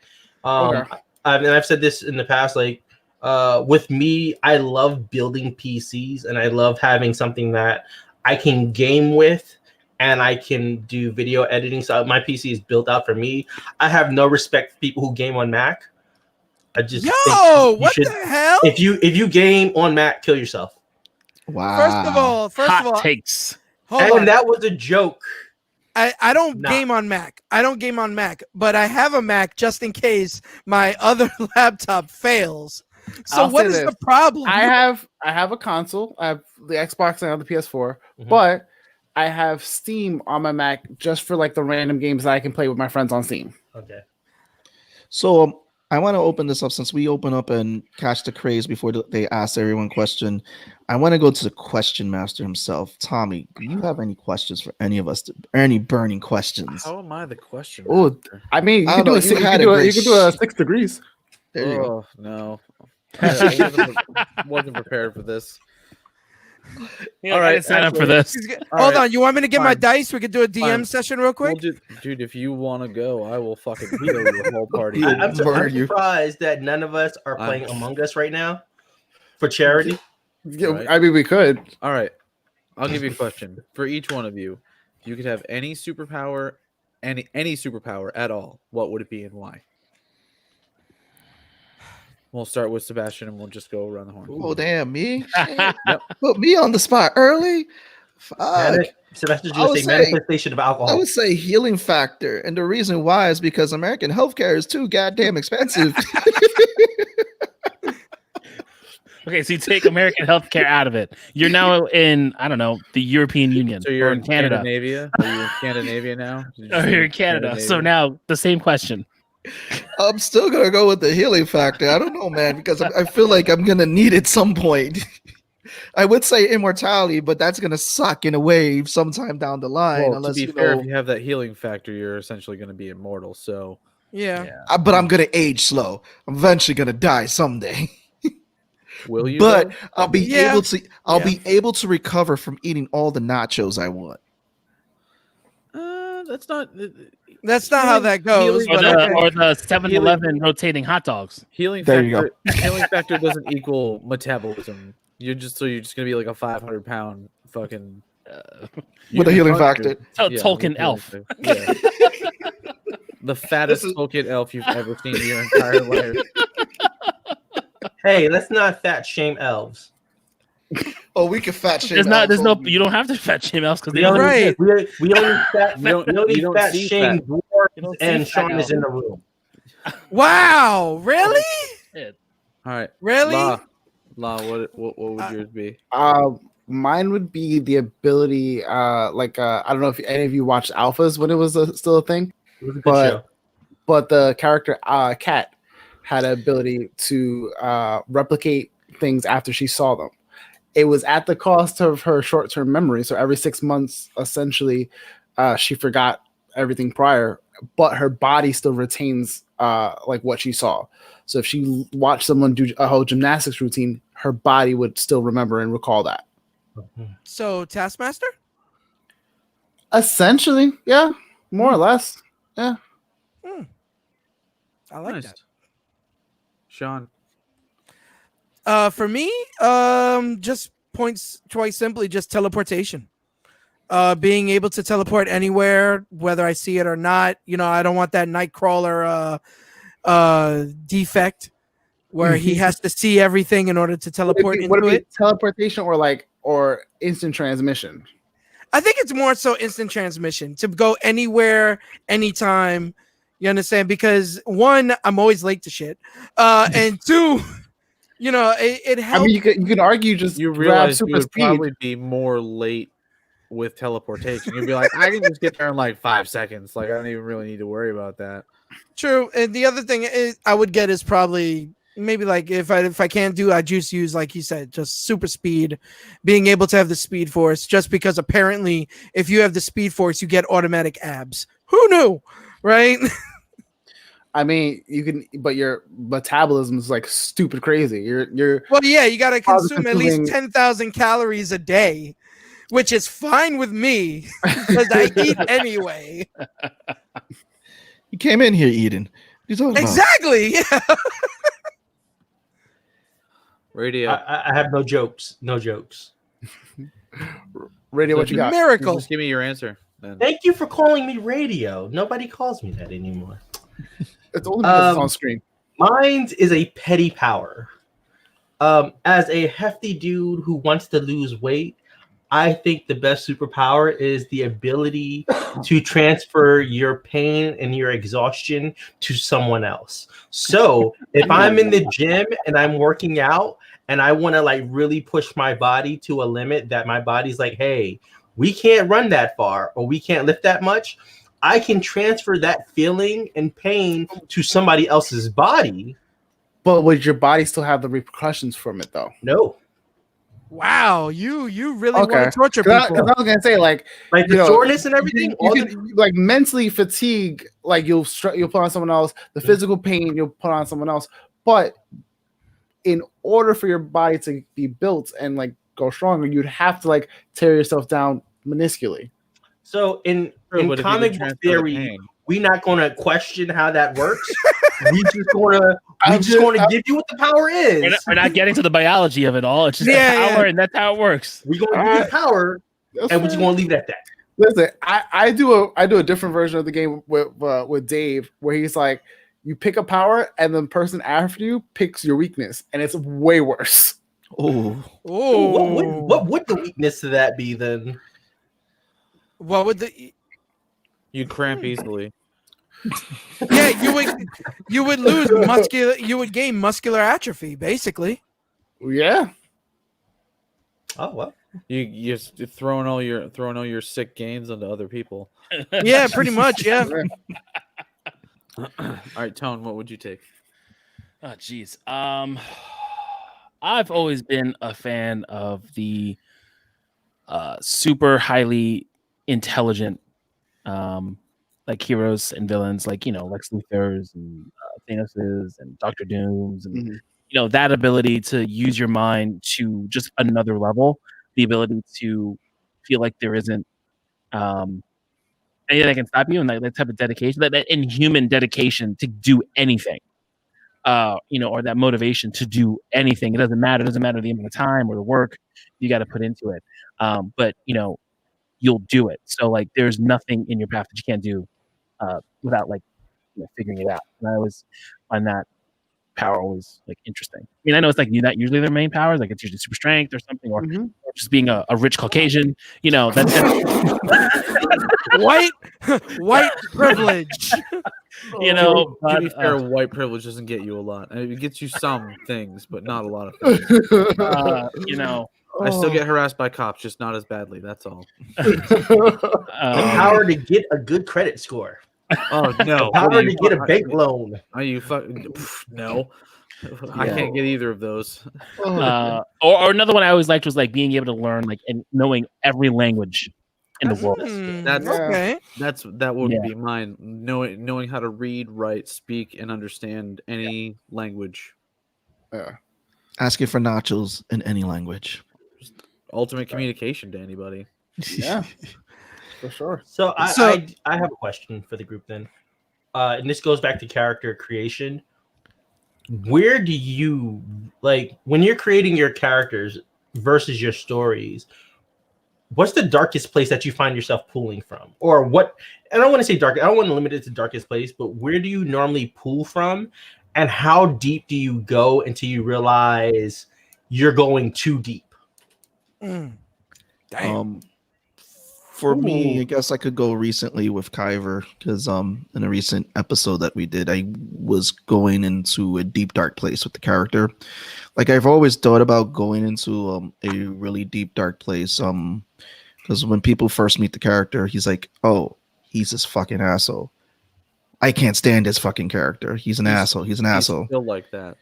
Yeah, I mean, he's still an asshole, but it's like then you start to learn deeper more about his backstory, something that he doesn't reveal to people till later on, because it's like I'm going with this whole mental switch that there was an event that happened and it caused a whole switch in his head that just like that's it. It's like this whole trauma starts to come back, and it's just the group is doing nothing to help him. And it's painful to watch as the DM, just like, oh guys, what are you doing? No. And that's the other thing too. When playing with a group, when you see how it's been pretty interesting because of some of the decisions too have been based off of how people have treated him and how people have acted towards him. And I was like, okay, I'm gonna play it this way, and it's just helped overall with building that character. Now, in sense of a character like for just say something, Tommy. Oh no, I was just gonna say some fucked up characters, man. Yeah, some real fucked up. But like in terms of a character, like for the comic that I'm working on, I have multiple characters I was creating, and I wanted to. It's about making them believable. I'll go with the female character that I'm working on. When I first did this, well, the story originally was Dead Planet. Changing up the story, and the character that I created, she was kind of very vanilla. She was like one off, she gets killed. I went back there, kind of changed up this whole thing for the character. I wanted to give her this kind of a way that they would say Sundre attitude, but bitchy attitude. But at the same time, it's like going in there like there's a reason why she acts the way she does, the reason who she is. And I wanted to flesh out her character more without giving too much away in terms of that. And it was just thinking about what would a character like this, what would they do with this particular headspace with what they had dealt with, where they're at, and how would they interact with people. Because there's like a whole thing now that I've developed for this character that will I'm looking for when people see the book, when it finally comes out and they get to see the story, is an oh shit moment with this character, and where it's a character that you either love to like or love to hate. That's where I'm going with this character and all that. And a lot of the times too, to help me with the development, I'll go into music with a character. For example, again with Kyver, I went with the Fiend's current theme song. That's where his headspace is at. And if you've seen the Fiend, you know he is all messed up in the head and how he's portrayed as a character. And I was like, you know, that's kind of the route I want to go with this character. And it's kind of going that way with all the trauma that he has dealt with in his past. Law?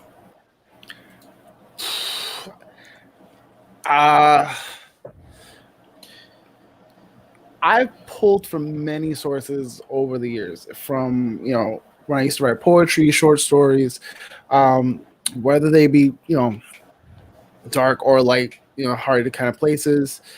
I found myself reaching my thing of always pulling from sources has been, I don't want to keep pulling to the same source if what comes out as a result still feels the same. So not necessarily with character creation, but let's, you know, backtrack with like me writing poetry. There reached a point when I was writing poetry that I would write poems that sound exactly the same, that I couldn't tell the difference between each. Completely different, you know, headspaces, completely different, you know, ways they were written, and, you know, the context that was there. But then I would look at them, read them back to me, and I would throw both of them away because they both looked exactly alike. And I guess that's kind of how I am now, where if I do create stories, if I do create characters, I always like start in a similar space, but I want to take them in like vastly different directions. So, you know, Tommy knows this, like with a lot of my characters that I've built so far for like these multiple campaigns, they're almost as completely polar opposites from each other as they can be, or at least I would like them to be.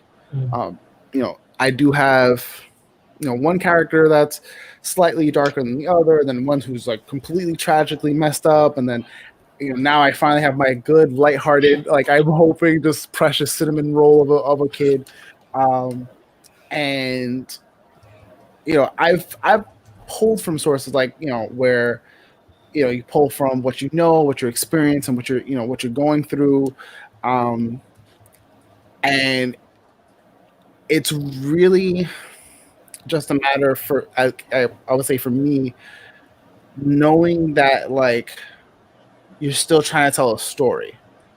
So you can go almost as dark as you want to. Like I've had people describe stuff that I've written as like, well, I think it was like darkly beautiful, something like that, like disturbingly, darkly beautiful, something to that, you know, effect. And, you know, if it conveys like the story, the message, the emphasis that you're trying to put, go there without yourself falling to there, if that makes sense. Like I think it does. You always pull from sources, but do not like allow yourself to fall into your source and like be just, you know, float in that empty abyssal space. But do you, all right, so just to follow up on it, do you think that's something that is easy? Like it's easier to say that than to do it? Oh, absolutely. It's tough because I speak from experience. Like it's easy for me to just pull from that space and be in that space, because after a while that becomes more constant than anything. So that constant is more comforting for some people than it is, you know, the highs that the crest of the wave that we ride. You know what I mean? Like those crests, we try to catch them and capitalize on them, but essentially some of us just live in that undercurrent, in that undertow. And that's more comfortable. The chaos is more comfortable than that, you know? So I know people who thrive in that like weird point of looking inside of the eye of the storm going, yeah, like it's chaos and madness around me. And I have a brief moment of quiet, like eerie quiet. And that's where I pull from. It's still a bad place to be in. Essentially, there's a storm that's about to, you know, rip through you no matter the situation, but they take that little bit of like clarity that comes from being in the eye of the storm, and they're able to like pull out something that might be more beautiful than the storm itself. The beard. Well, I mean, I agree very much with Law on what he said, but I mean, like, subject matter wise, I tend to go with less of,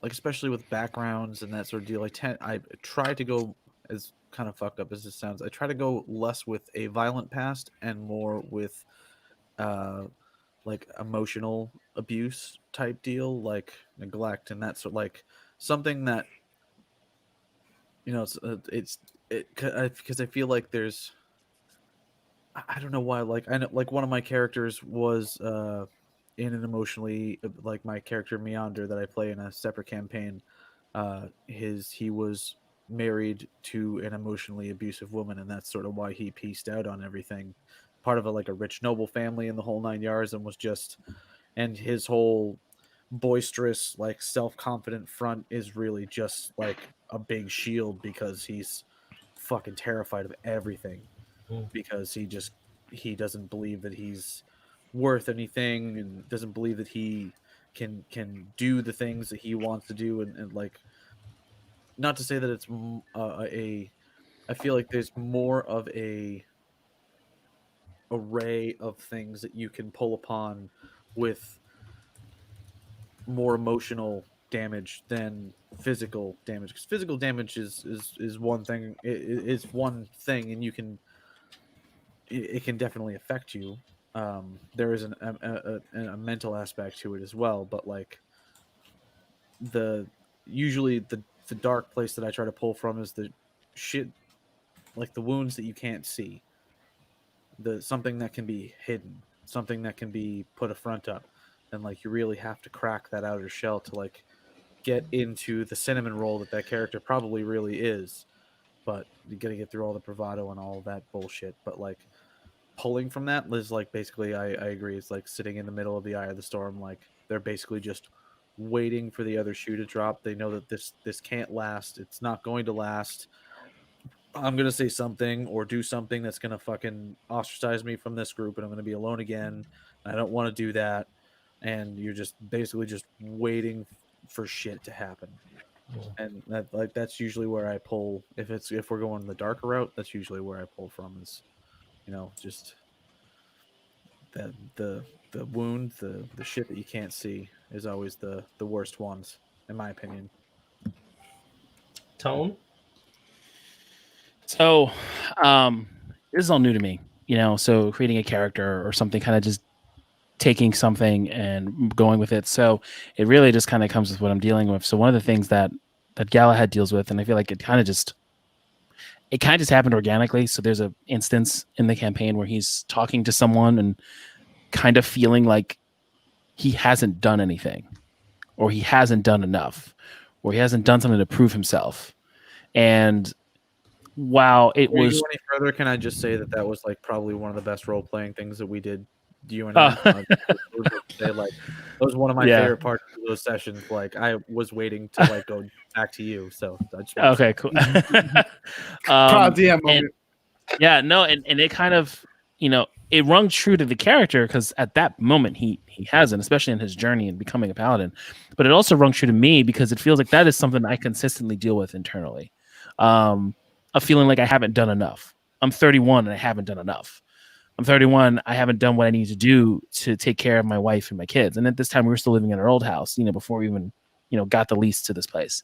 And then just this consistent need of trying to get out of this cycle of living check to check and like doing something more, and like thinking, how much more shit do I need to do? How much work experience, how much school, how much this, and having this need that no matter what I've done and that I'm currently doing, and like if you take a step back and realize, well, I am doing shit, but it's hard for me to get past that, and it's always just like I haven't done enough, you know. And that's a personal conflict that I deal with myself, that I'm always dealing with, and it kind of just organically happened to my character in D&D.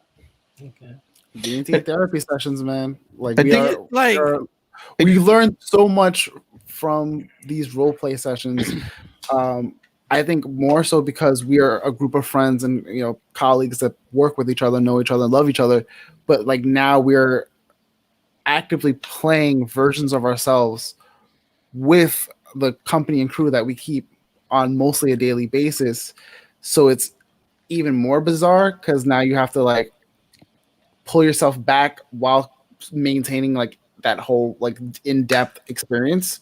So you're like, oh shit, like that. Like I've had moments where I've pulled out of sessions and said, oh shit, like this moment is law to the T. Like I've texted Tommy or I texted like Hutch and I'm just like, I looked back at it and went, oh my gosh, this is why my headspace is like this now. And this is why the characters is like that, because we're literally dealing with things almost at the same time with the same experience and the same, how we interact with that. I think literally too, it's also like, again, like to piggyback, we're all essentially always putting a piece of ourselves in the character. And it's like, I remember hearing an interview with a wrestler, because again, I'm a big wrestling fan. And it's like how they bring out their characters, and it's like they're taking that version of of themselves, but turning it to the 10th degree. And I think that's like, sometimes it's like we take ourselves, put ourselves in that character, and we turn it up to such a degree that if we were probably put into a situation, how would we react if we didn't have these limiters, if we didn't have this, if we didn't have that? And it's just, that's where even now, like how everybody picks on me that I didn't see Watchmen, it took me this long. But it's if you look at each and every character that was created in Watchmen, there was also a sense of reality that was used to creating that season, that world, those characters. And that's where I think where we get this biggest role, where it's like we look at Tone's depiction of Galahad, how he says he's poured into that character. There's a sense of reality that's in that character that he's put in there, which again is a key aspect of a creator who is deep diving in a character. And never mind the fact that everything that you guys have done in the game, and I'm sure that if either of you guys role play or you guys, I know you guys have written and filmed things and stuff, like not only is it something that you can relate to and that you're personally dealing with, but usually it's something that a lot of other people can relate to. Maybe not necessarily in the exact same way, but there's that kernel of truth in there where someone who's reading or watching or listening to something that you made, that you created, and it's like that moment of recognition where like, I know exactly how that feels. And like, it's that instant, like that's why we always have characters that we enjoy, is because it's like there's something in that character that you see a little bit of yourself in, and you can relate and empathize with how that character is dealing with this particular situation. It just builds that like a friendship between you and the creator, or vice versa, the creator and the person who's consuming whatever you're putting out.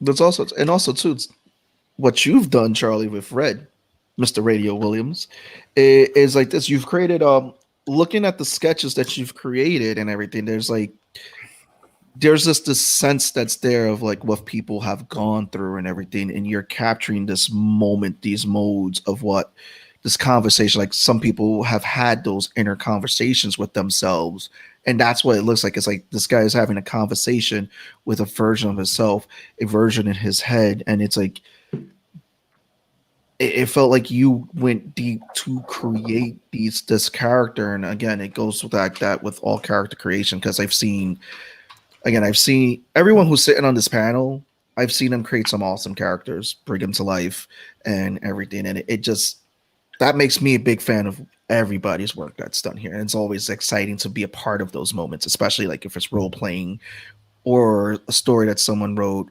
an interview that they did, and something that it's exciting just to see that build up and see what they created. I'm a fan of all you guys. That was two alls. I had an all for Seabass and I had an all for Tommy.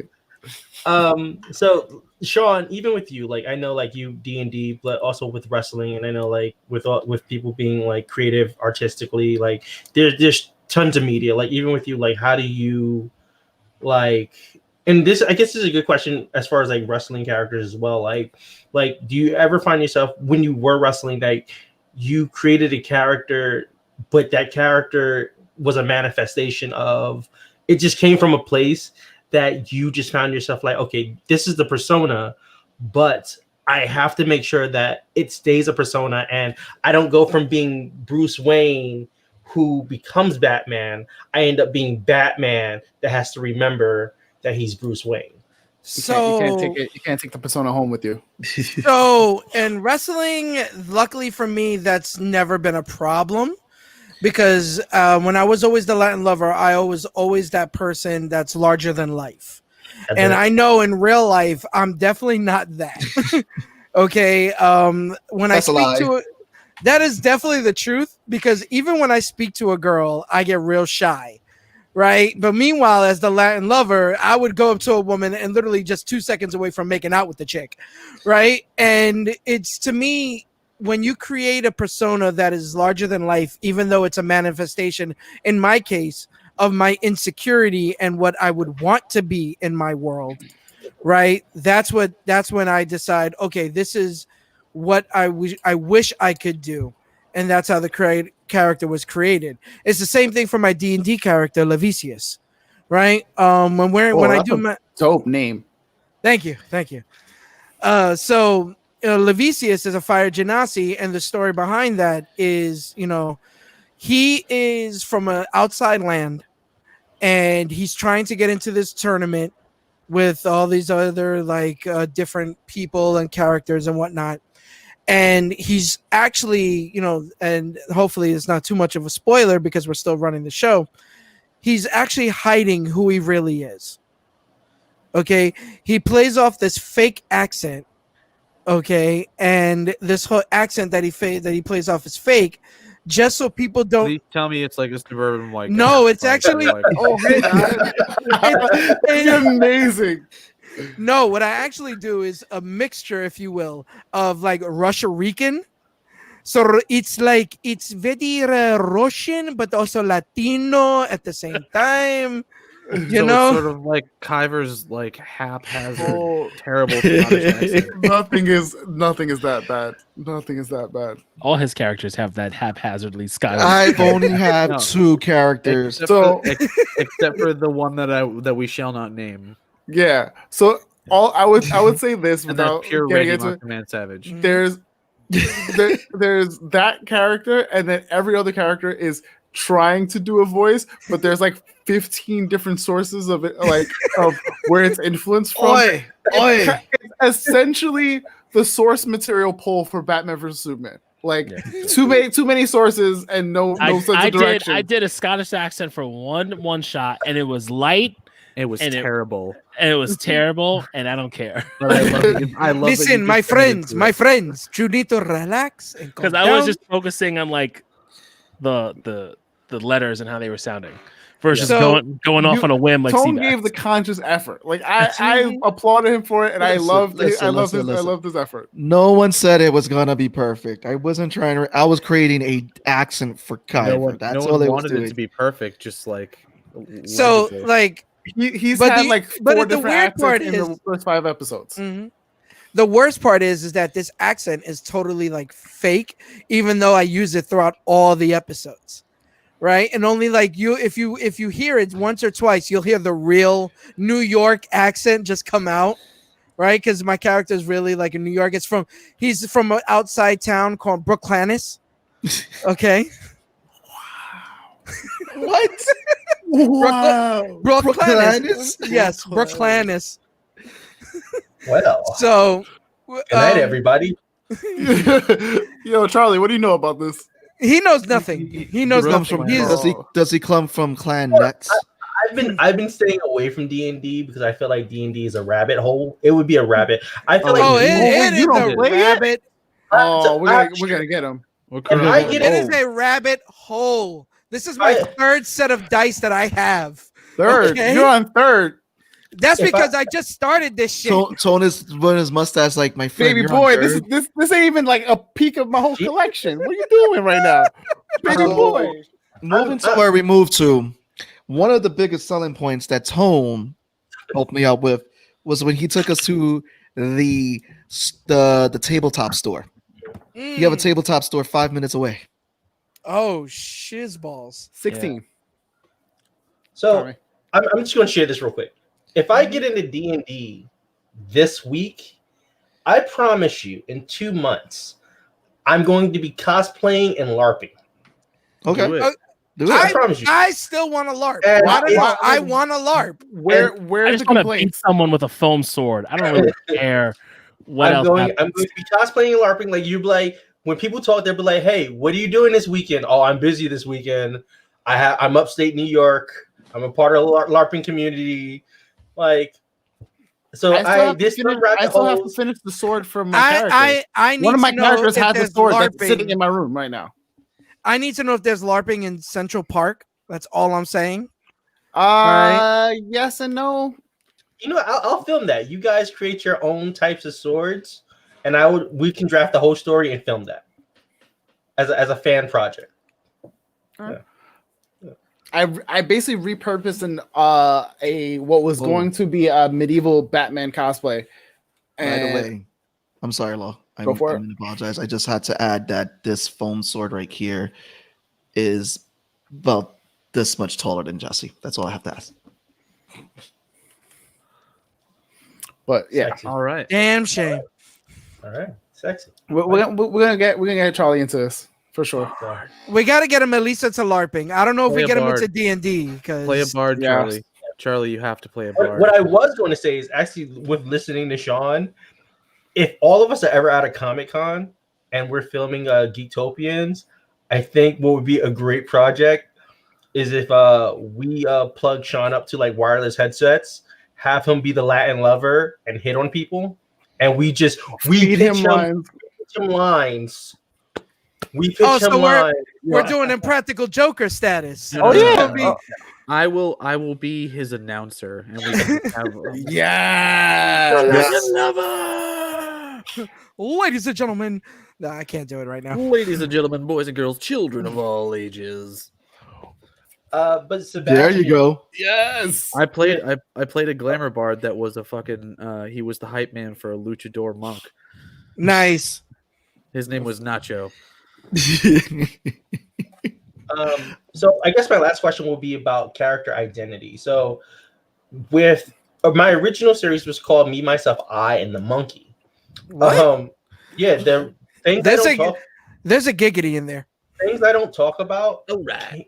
Started out as Me, Myself, I, and the Monkey, and the original premise was still the same artist, the three personas, but the main character was a monkey, and the monkey's a representation of real life in the world, and like how that play on words, we have a monkey on our back. Yeah.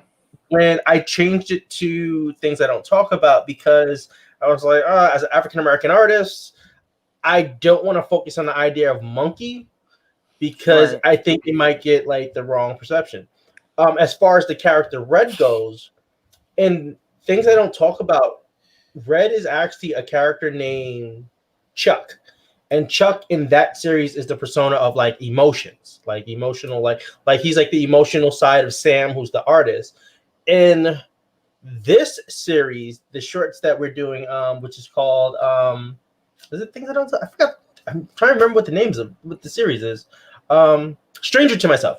This is called the Stranger to Myself things I don't talk about series. Red is more of like literally like a lot of the depression that's in me, or the way that I'll say things to myself, is like manifesting. So going with that being said, have you ever created a character that in the end of the day, when you looked at that character, you said to yourself, I either have to tuck this character away, or I have to be very careful with this character because there's too much of me that's coming out in this character? I mean, I go, it depends on the circumstances, because I'll have like maybe like a joke character I'll create, and it's like nothing necessarily to do with me. It's just something just stupid that I, know, or someone's probably came out with, or just like, just to fucking create a dumb character. Like, I'll give an example. I always thought it would be funny to see a bunch of strips of a character named the Stiff. And his name alone just tells you what's up with the character. And he's just oblivious to why people are just like shocked when he shows up. And he's like all very like a Johnny Bravo. It's like he's like very oblivious. He's more like, gun hole straight, like, superhero, blah blah blah blah blah. Like, like the whole, because I always thought that the whole superhero stick of very clean cut, like, yes, I'm here, I'm going to save the day. Oh, like that. I always thought that was like pretty stupid. So I was like, you give this character and he just has like this huge schlong that's peeking out of his pants, and then like the villain is just staring at that like, what the fuck is going on? That was just a character. I was like, it was a runoff joke character. Now in terms of personality, there was a character I wanted to come up with, and I just thought the tones probably would have been very violent. It was also very politicals in some ways. So I tried to, as far as it goes, I tried to stay away from a lot of politics in terms of that. I try to stay in the middle.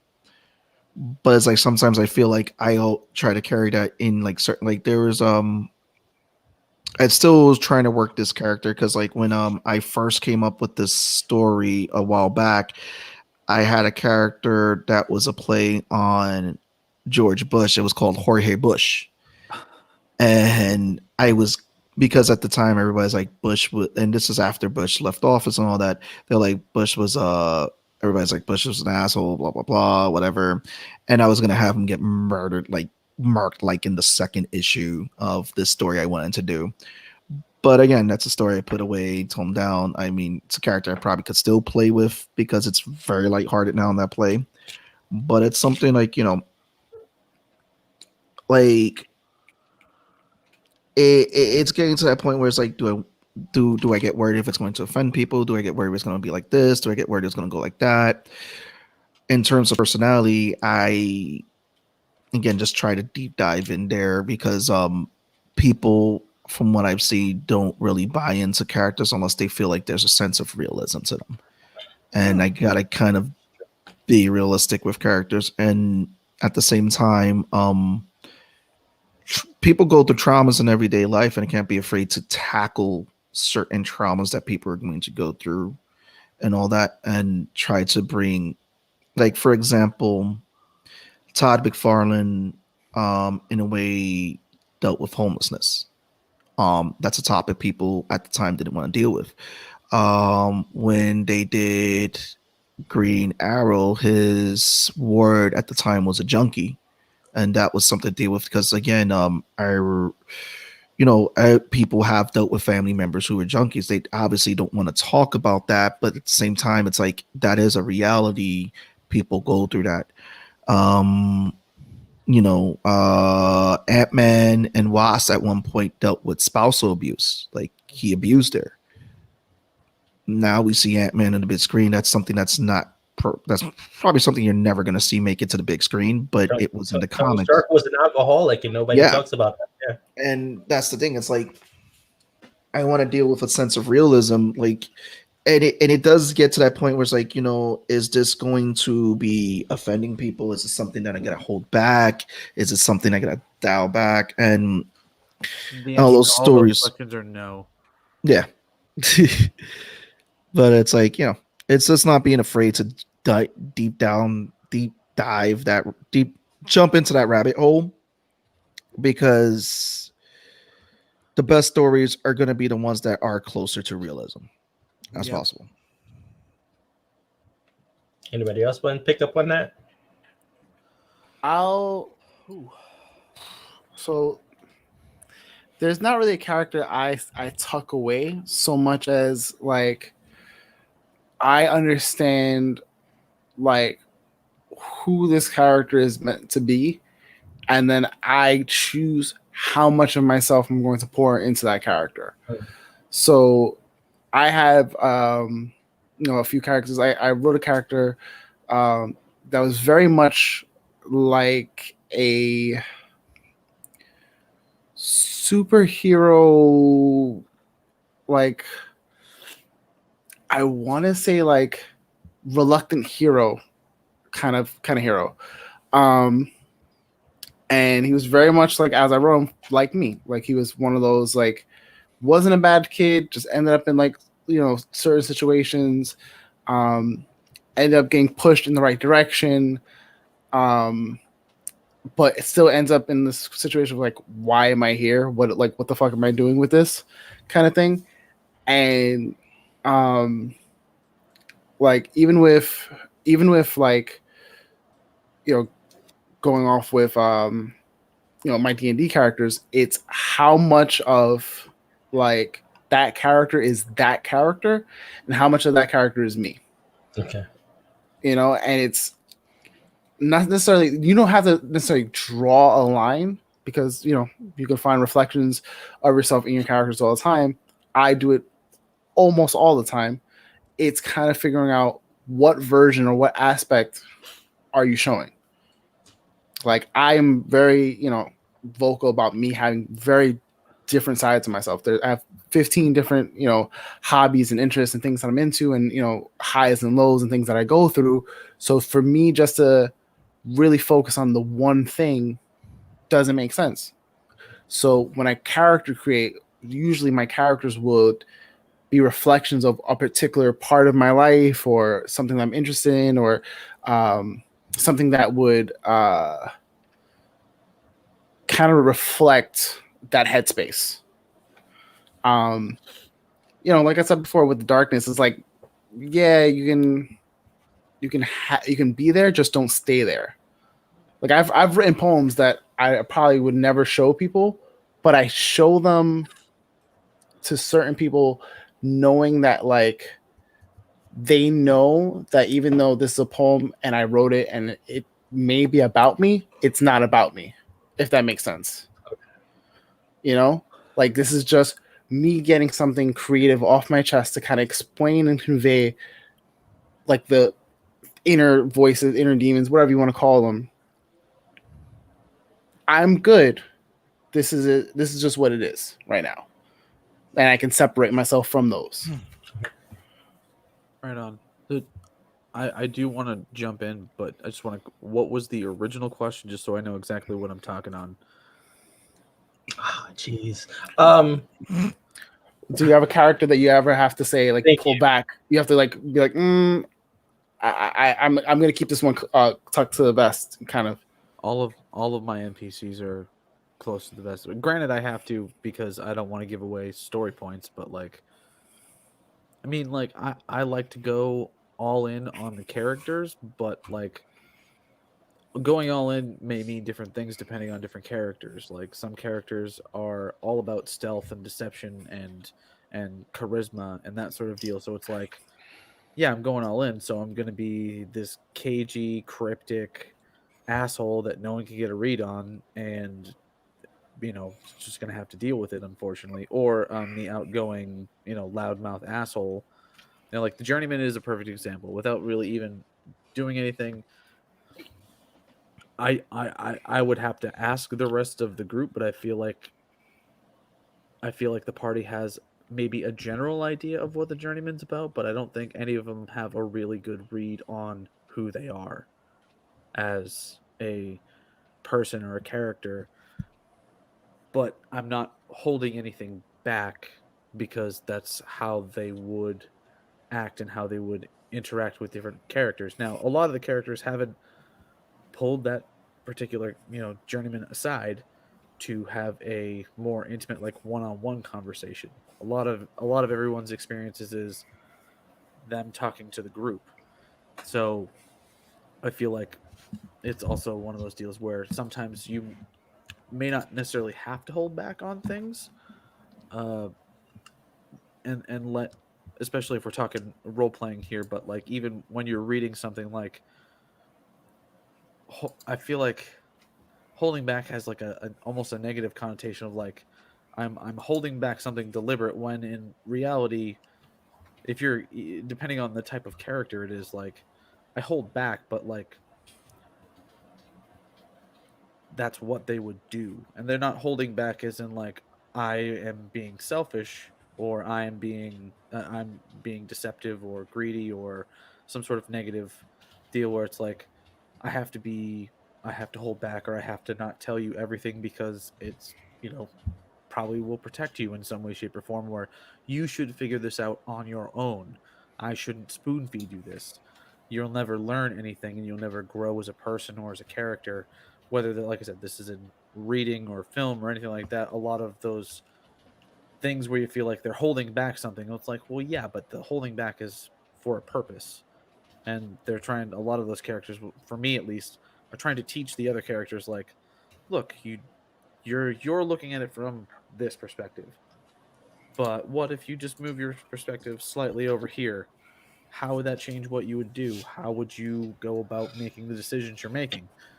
And I think any good character would have to hold back on some aspects of themselves, but I feel like holding back things is more of a plot device than anything else a lot of times, whereas like I'm deliberately holding this back because I don't want to give away story points, like I said in the beginning. But sometimes it's like, if you're really into that character, especially for role playing, like Meander is a perfect example. My whole party has no fucking idea about my past. They think I'm some sort of outspoken, grandiose, rich motherfucker that just wants to get famous, like, because that's all I've projected to them. But that's what he has to do in order to fucking. He's run away from a prominent family and gone across an ocean to escape them. They're probably looking for him. He doesn't want to be found, so looks different. He's completely different from what he would normally be. He's unrecognizable. So, like, yes, he's holding things back, but he's holding things back because it's pertinent to his survival and pertinent to his way of dealing with this shit that he has to deal with. But at the same time, that's exactly what he would do. He wouldn't, like, I'm not just gonna like open up to these people that I've known for a while now, but I mean, like, how do I know I can trust them? They seem to like the person that I am when I'm around them, so why not just be that person as opposed to just open the floodgates and tell them everything about my life? Because they really haven't told me much about their lives, so we seem to be in this nice spot. So why fuck up a good thing? So, like, holding things back can be a plot device, but it can also be a way of expressing the character. Like, eventually people will find out about their past or their secrets or why they do specific things, and then a lot more things will make sense, and then that holding back will have a different connotation to it.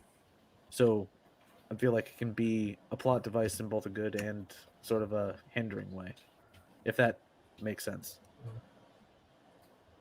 No, it makes sense. I ramble a lot. So. We love the rappers. So we're at 2 hours and 7 minutes. I just want to say this has been an awesome show. This has been great. But I want Charlie Radio Williams to close us out for the second live Nerds episode. Pastor, please. Pastor. Everybody, get ready. Get your trumpets Wait, ready. hold on. Wait. Ladies and gentlemen, boys and girls, children of all ages, we are now about to close off here, hallelujah, with our grand pastor, Charlie Radio Williams, hallelujah. So please clap your hands, put them up in the air, preach to whomever you preach to, and let Pastor Radio Williams take you home. First,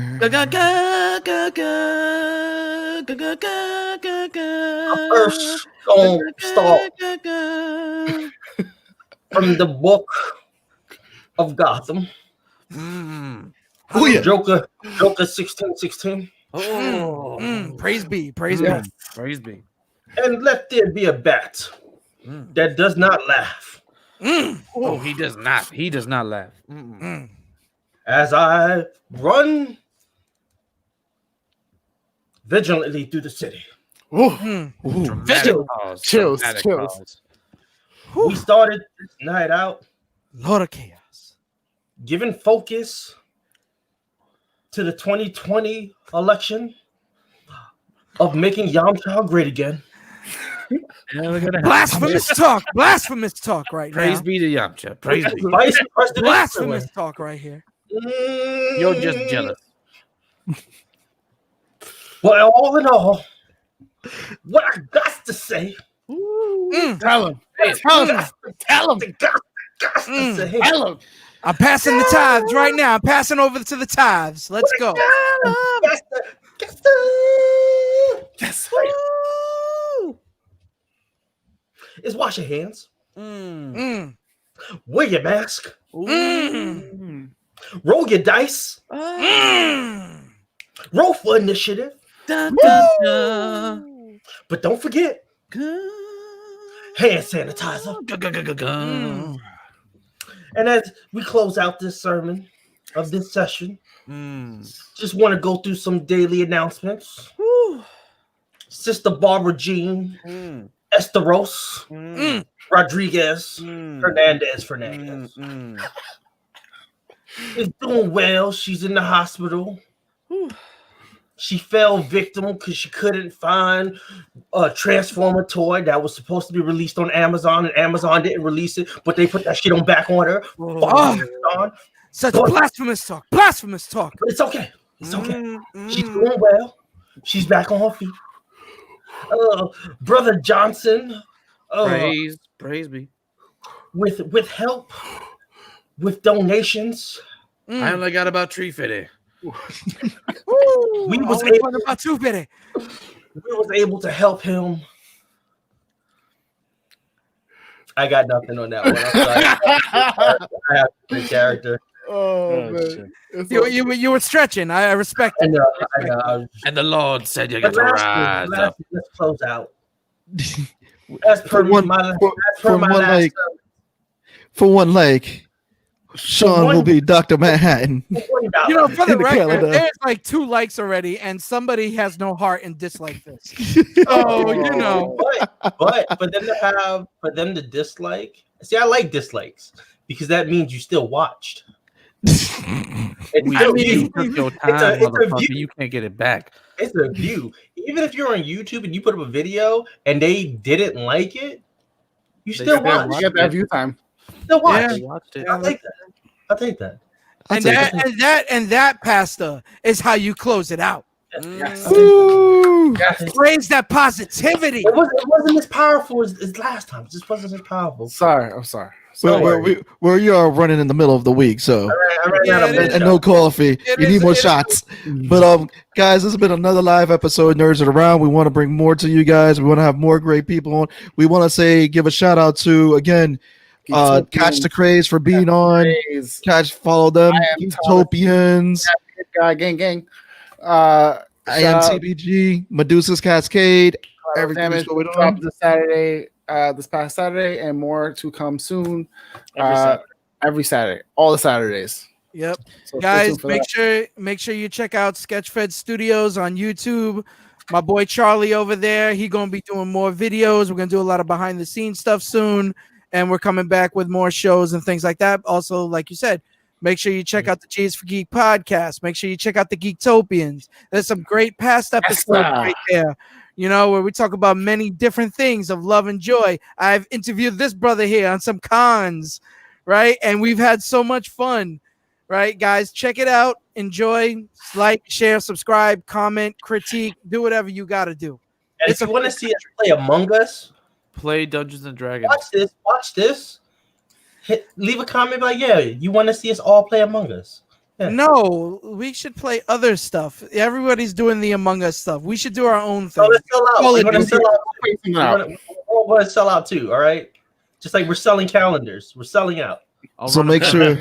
I'll run a battle royale. We can do a battle royale. There you go. There you go. Make sure you guys subscribe to the Nerds It Around channel. Follow us on Instagram for all new updates when we're coming out. This is your boy Sebastian. And your boy Tone from across the hall. Stay nerdy. Thank you, everybody. Later, everybody. Jog on.